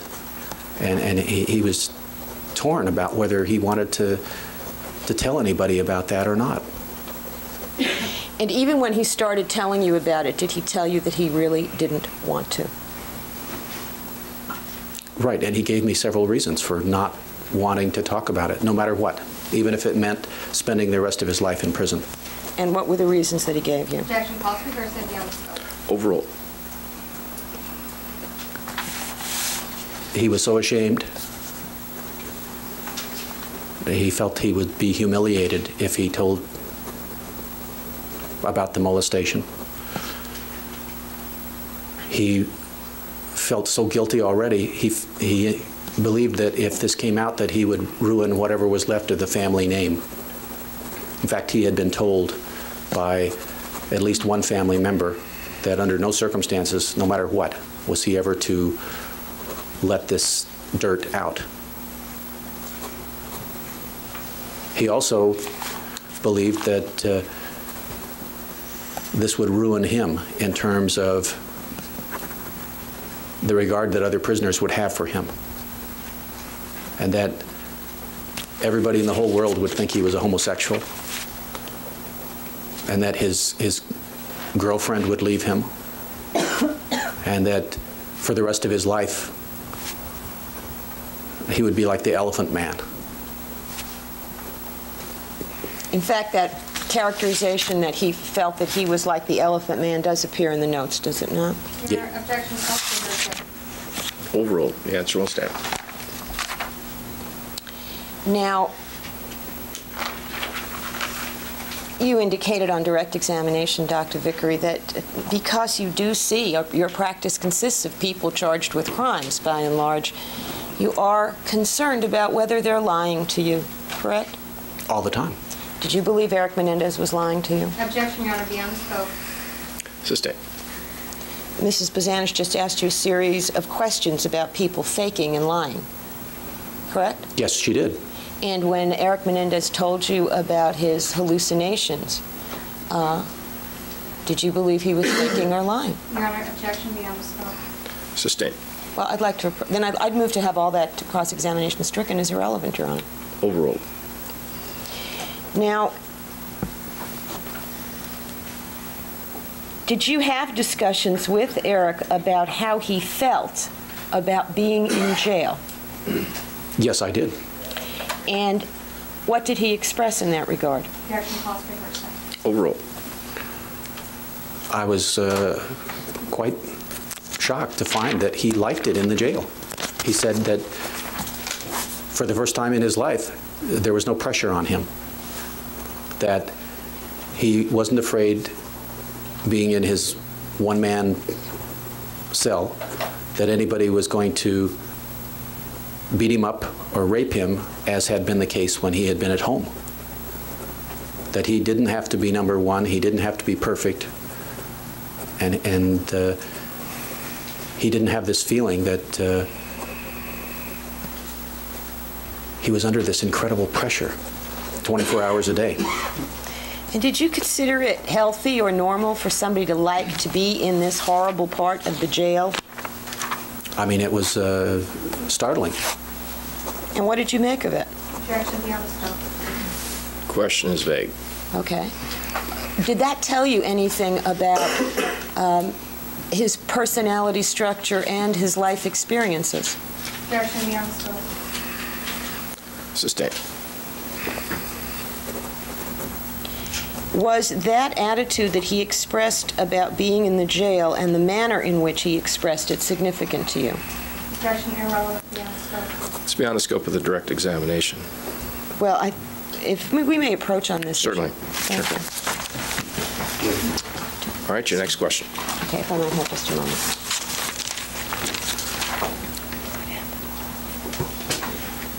Let me just go back to some of the questions Mrs. Bozanich asked you, Dr. Vicary. Is it more likely in general that forensic psychiatrists would be contacted by the defense than the prosecution in criminal cases? No, that's characteristic. The prosecution is very reluctant to contact or get involved with psychiatrists for several reasons. Why? Objection. That is beyond scope. Sustain. Isn't it true that all forensic psychiatrists tend to work more for the defense because there are things known as psychiatric defenses? Yes, that's one of the reasons. Okay. And are there other reasons? Yes, there are. Is it because forensic psychiatrists are biased in favor of the defense? Some are. In fact, I would say most are. Are you?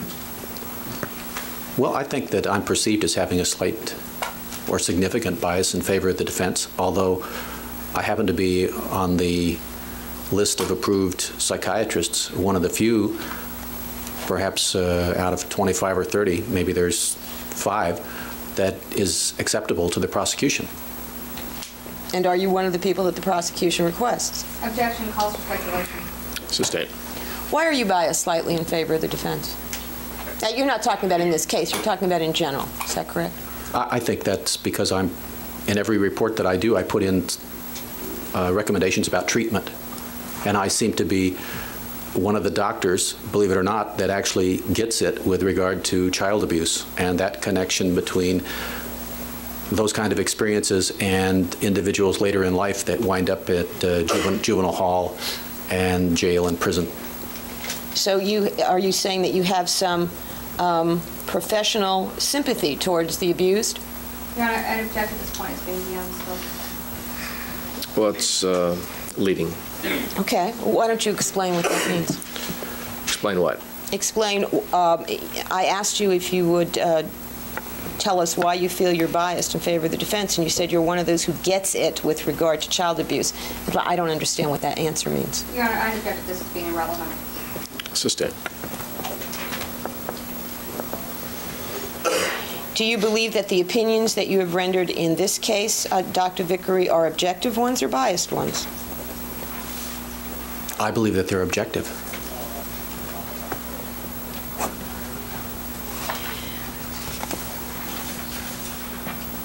Now, apart from the case that you recently testified in 2 weeks ago, a competency case, have you actually testified in the regular trials of people who are claiming psychiatric defense? Have you testified in behalf of the prosecution? Objection taken to time. Overall. Yes, I have. Now, you're requested to evaluate a fairly large number of criminal defendants, correct? Every week. And do you always provide helpful information to their attorneys? No, I would say in the majority of cases, the opinions that I give in regard to the critical legal issues are not helpful to the attorneys, the defense attorneys. And so you don't testify in those cases where your opinions are not helpful to the defense, where you are basically in disagreement with them. Is that correct? You don't testify for the defense in those cases. Correct.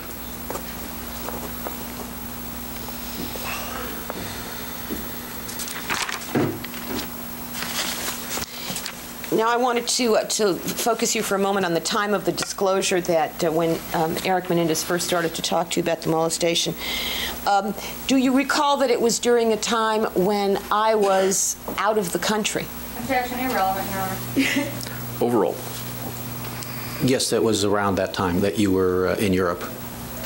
And was it when I came back from Europe in September that we talked and you informed me of this information you had obtained from Erik? Excuse me, that calls for hearsay. It's also leading. Well, with respect to dating it in August, does the fact that I was on vacation... It sounds like it's leading here. Okay, well, but it's so insignificant. Well, then don't ask it. Was my vacation schedule something that you considered in dating these disclosures? Yes. And what was your understanding of where I was at the time that Erik was making these disclosures to you? You were in Ireland. And in going back and looking at it now, was it helpful for you in dating it that I told you when I was in Ireland? Yes. Now, you've indicated that in the typical case you write a report. Is that correct? Yes. And is it ordinarily on the basis of that report that whichever party got you involved in the case, whether it was the defense or the prosecution or the judge, that a decision is made as to whether or not you're going to testify? Yes. And why didn't you write a report in this case?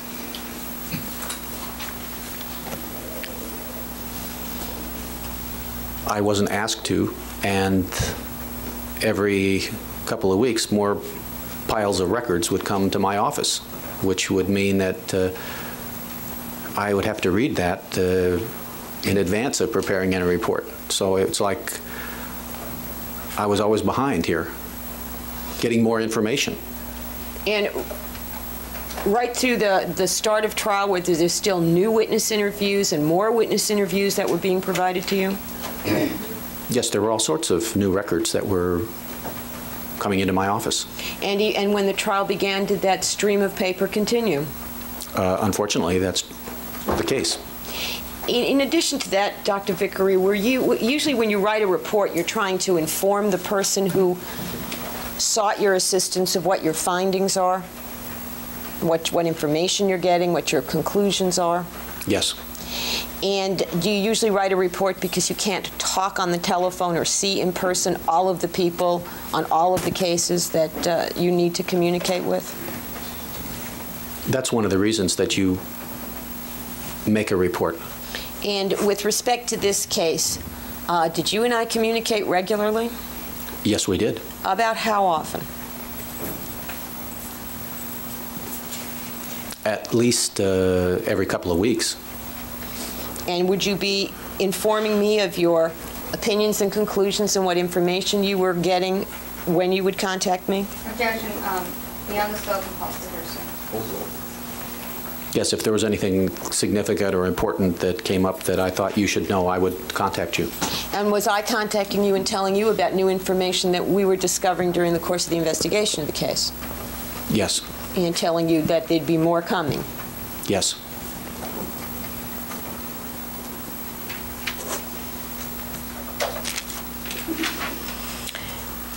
Does every person that you evaluate in a homicide case show the basket case characteristics that Erik Menendez did when you saw him? Overall? No. How typical was his behavior compared to the other people accused of homicide that you had evaluated in custody? Very, very unusual. Now, is it very, very unusual, Dr. Vicary, that people have tried to pull a fast one on you and give you, like this Mr. Marks, a fake story? They do it every week. And in your opinion, was it your opinion that Erik Menendez was trying to do that to you? Your Honor, I object to this as being beyond the scope. Overall? No, that was not my impression. And you said it was your opinion that, in fact, he was having auditory hallucinations. Is that correct? Yes, there are ways to focus in on that and to determine whether that seems to be a genuine symptom or a faked symptom. And what are those ways? Number one, you do not accept the symptom just because the person says it. Mm-hmm. I'm always suspicious when somebody says that. All right. So I have trick questions that I ask them. I say, oh, you're hearing voices. Good. Tell me about it. Mm-hmm. That's the first question. And what's tricky about that? See, even the judge didn't think that was tricky. That's tricky because that question does not have the answer. You see, it's a vague question. A lot of patients think that they can just say that and that it'll be accepted. So now you've challenged them. All right, give me the specifics. Okay. And they say, well, what do you mean? I say, well, what do these voices say? Okay, because the truly sick patients have characteristic things that they tell us about the voices, all right? For example, they do not say things like the scores to sporting events, okay, or what the weather is like, okay? But the fakes don't know this, so oftentimes they blunder, you know, and they say, the voice said it was a nice day today. Okay. All right, the true voices are not like that. What are the true voices like? The true voices are very inappropriate, and they say nasty, vicious, sometimes obscene things. They comment about what one's doing, and they sometimes give instructions and orders. That's like, is it typical, for example, of people who have been diagnosed as schizophrenics to claim that they hear voices that give them orders to do things, voices from superior beings? Correct.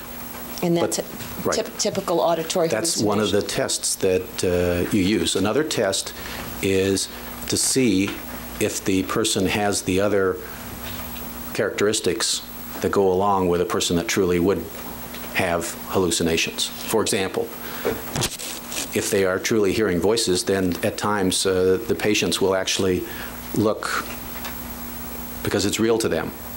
So you'll be talking to a patient, even patients that deny that they're hearing voices, but every now and then they'll turn their head because it is like there is another person there. They also have other objective signs in terms of their appearance that go along with a genuine hallucination. So if you're going to accept the fact that someone is having a hallucination, you would need to see other things in their psychological makeup at that time that would be consistent with that. There would be a whole set of characteristics that would go along with a genuine hallucination, including reports from the trustees or other prisoners on the module with the patient. And I was going to ask you a couple of questions about that. Now, with respect to Erik Menendez, did you see things about his psychological makeup that were consistent with or went along with the auditory hallucinations that he reported to you? Yes, I did. And what were those things? Objection beyond the scope, no. You asking for actual recitation or just characterization of what sort of things? Just a characterization of what things. All right. You may answer the question. Do you understand the question? I thought I did, but I think I lost it. Okay. Why don't you re-ask it? All right, you said there were other things that you do when you're evaluating whether someone's report of auditory hallucinations is trustworthy. And I asked you, did Erik demonstrate other things that made the report of auditory hallucination trustworthy in your opinion? Right, and my answer to that is yes. Okay, and just generally, what were the other things that you saw that made the auditory hallucinations consistent or reliable? The level of his emotional distress, his demeanor when he was describing the symptom, the specifics of what the voices were telling him, and the other symptoms that he was experiencing. And finally, the logical train of his thinking, which at times became what we call tangential. That's to say, he started to skip off the track. And is that fairly common in people who are experiencing hallucinations, that they're also having difficulty in logical thinking and staying on track? That's a rather classical finding. Now, did he get better with therapy and medication? Objection beyond the scope. Overall. Yes, he did. I mean, he doesn't appear now in court the way he did to you in the jail 3 years ago, does he? Oh, he's dramatically better. Does that make you suspect that what you saw in the early months was not real? No, it doesn't. It does indicate that he really wasn't a crazy person. He was just having symptoms similar to a crazy person. And to what did you attribute the fact that he could genuinely be having symptoms similar to a crazy person and not be a crazy person? Objection beyond the scope. Just that he was stressed out. We can take anybody and subject them to enough stress, or we can give them wonderful things like PCP or amphetamine, and we can make you crazy. What was it Even that, when you're not a crazy person to begin with. and you've already indicated that it wasn't just his being in jail or even being charged with this, it was stuff from his background that made him stressed out enough to demonstrate symptoms of a crazy person, is that right? It was a combination of several factors, yes. Now, You said that part of Erik's personality structure is that he is a person who is impressionable, who is more inclined to follow. I believe, does that have something to do with his being a victim type? Yes, those kinds of individuals are more vulnerable to being victimized by others. And would that have made Erik more vulnerable to being victimized by his mother and father? Objection beyond the scope, Your Honor. I believe you testified yesterday that this characteristic of his made him more vulnerable to be abused as a child. Objection. This is all beyond the scope of the direct exam, or the cross-examination here. I think the suggestibility was gone into, Your Honor. All right, but it's already been covered. Now, do you have any reason to believe that anyone told Erik Menendez what to tell you?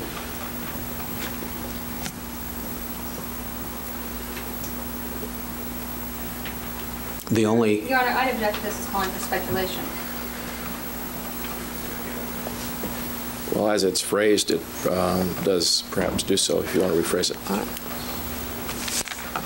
Dr. Vicary, have you been given stories by inmates before? every week. Pat little tales of their being victims or their being sick. There are a lot of game players at the jail that want to be diverted into the mental health system as opposed to the general population. And was there, I mean, over the course of these 88 sessions that you had, first of all, do you think in 88 sessions you could tell if someone's faking or selling you a story or not?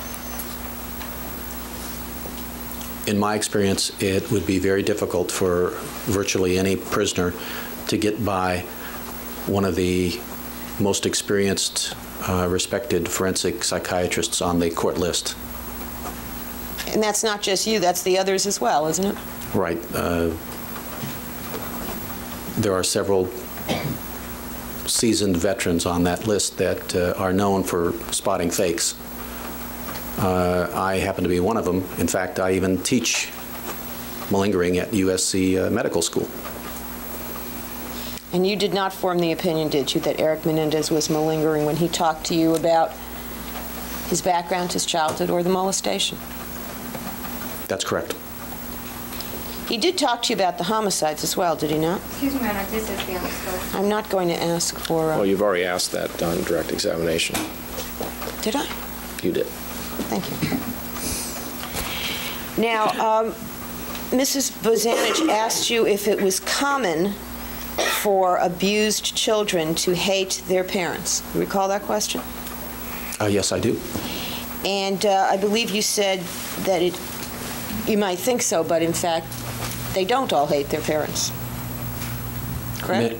Many of the prisoners that I have seen over the years at the jail, even those that are charged with capital offenses and that are facing the gas chamber, and that I know from interviews with family members and investigation reports, have been very severely abused, physically, sexually, psychologically, will deny it. But we're talking about feelings towards the parents. Right. In terms of expressing any negative feelings towards their parents, they do not have any. In fact, in preparing the case, explaining what would be necessary about revealing the family dirt, they say things like... Your Honor, I object to this as being irrelevant as what other people say. They say things like, I would rather go to the gas chamber, I'd rather go to prison for the rest of my life, rather than to reveal that my mother molested me, or that my father beat me senseless on a weekly basis. Okay, what was that? But I'm not sure you're understanding my question. I'm talking about the expression of anger or hatred towards the parent. Well, don't you see that's related? I mean, if they're not willing to be honest about the terrible experiences they've had, they're also unwilling to be angry and to hate the abuser. I see. And is that typical of abused kids, that they are unwilling to hate the abuser? Not all children, but frequently individuals that wind up in the criminal justice system are quite shockingly that way. And from a psychological point of view, that's part of the problem. What's part of the problem? Your Honor, I object to this as being beyond the scope. Sustained. Now, you indicated in answer to that question, Mrs. Bozanich, that the ones that don't hate their parents have more problems than the ones that do. In general, that's true. Okay, and what is the reason for that, in your opinion? Your Honor, I object to this as being beyond the scope. If you've been beaten and humiliated and raped all your life, and you can't face the abuser, where does all this frustration and anger go? Okay. The answer is it comes out somewhere, and it usually comes out at the expense of other people, such as other people being robbed, beaten, raped, and killed. Let's talk about the parasite cases that, in your experience, in those cases, Your Honor, They I weren't- object to questions about parasite as being beyond the scope. Sustained. let's talk about Erik Menendez then, as an abused person. Did he hate his parents? Your Honor, I object to that as being beyond the scope as well. All right, we've already gone into this as No, I far as don't what he believe had so. said, the defendant had said. Well, I'm asking for his opinion. All right, well, first, this has already been asked and answered. I don't believe so, Your Honor. I think it has. Was it your opinion that Erik Menendez had problems because he was not able to express anger towards his parents?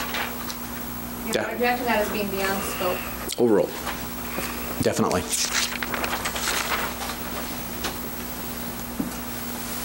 From all the information that you had about this case, was there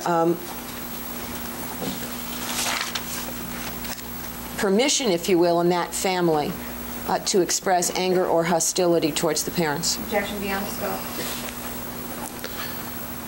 Why don't you rephrase the question? It calls for Let me ask you speculation. a slightly different question first. Can a person have a right to be angry against someone who, say, has abused them, and not feel anger in spite of that? Yes. Can people be angry subconsciously and not know it consciously? Yes. Is one of the goals of therapy with abused people to try to get them to actually feel anger towards the people who have harmed them? Your Honor, this is beyond the scope. Overruled. Yes. Was that part of your purpose in your therapy with Erik? That was one of my hopes. That you could get him to feel anger and hatred towards these people, was it not? Towards anyone. He was such a passive, wimpy, hopeless mess. And he wasn't expressing anger towards his parents. He at that wasn't stage. expressing anger towards anyone.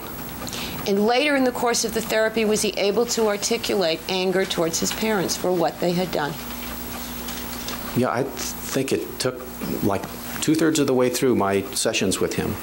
You know, this is on visit 65 or 70 or 75, that he finally told me that he had a revelation. He got angry. He got angry at his brother, and he got angry at another prisoner in the jail. And he was astounded that he was able to do this, because it had never happened before in his life. To feel anger and be able to express anger? Yes. Now, anger is compared to irritability or frustration. Real anger. Real anger, where you get up in somebody's face and you say, I'm mad at what you're doing, okay? And I have a right to be mad, and I want you to respect my feelings. That's what's known as healthy anger. Yes. Okay.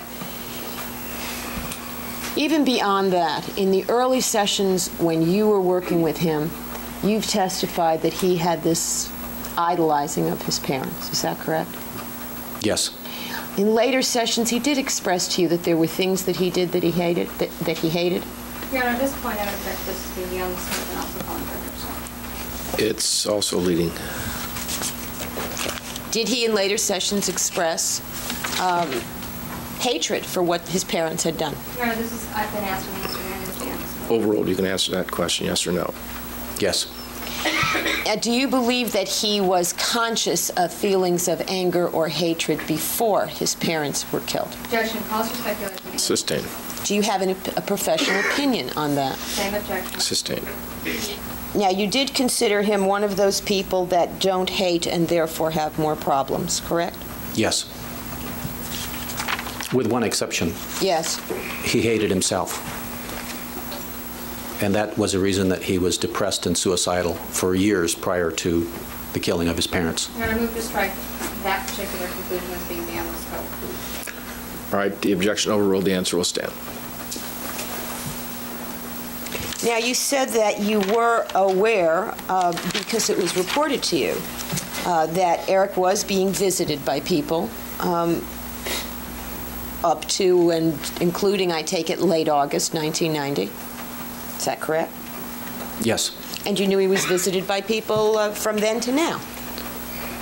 Yes. And was there any other mental health professional that you were aware of who was visiting him at that time? Objection made as to what time. Sustained. As up in between the time you first started seeing him and late August? To my knowledge, there was only one other mental health person that saw the defendant, and that was the chief psychiatrist at the jail, a man named Eugene Kuntzman, who I had contacted because I wanted to make sure that we were working together in terms of his medication. Now, you don't believe that Dr. Kuntzman talked to Mr. Menendez about his case, though? No, Dr. Kuntzman was merely checking to see how he was doing emotionally and how he was doing on his medication. You were asked if you saw Erik in court during those early days when he was still in this very bad condition. You recall those questions? Yes. Dr. Vicary, you have a number of patients at any given time at the county jail, correct? Every week. And they sort of figure out who each other are. Your patients sort of know each other as your patients, do they not? Objection irrelevant. Sustained as to the form of the question. Do your patients in the jail report on each other to you from time to time? Your Honor, this is irrelevant beyond the scope and will call for no. Overruled. You can answer that yes or no. Yes, they do. And were there other patients, well, first of all, and do deputies sometimes tell you about the behavior and condition of your patients in between your visits? If I ask them, they do. Or did you obtain information about how Erik was doing in between your visits from other people? What time frame are you talking about? During this early time when he seemed to be in such bad shape. Yes, I did. And did that information confirm your opinions about his condition? Objection calls for hearsay. Overruled. Yes. And do you recall now what sorts of people you were getting information from that confirmed your opinion? Your Honor, objection is being irrelevant. Overruled. Primarily, it was the deputies in charge of the module where he lived, and one or two other prisoners who were long-term prisoners. And were people expressing concern for his mental health? Your Honor, objection irrelevant. Sustained as to the content of what was said. Were you eliciting this information from people, or were they volunteering it to you? Objection irrelevant. Sustained.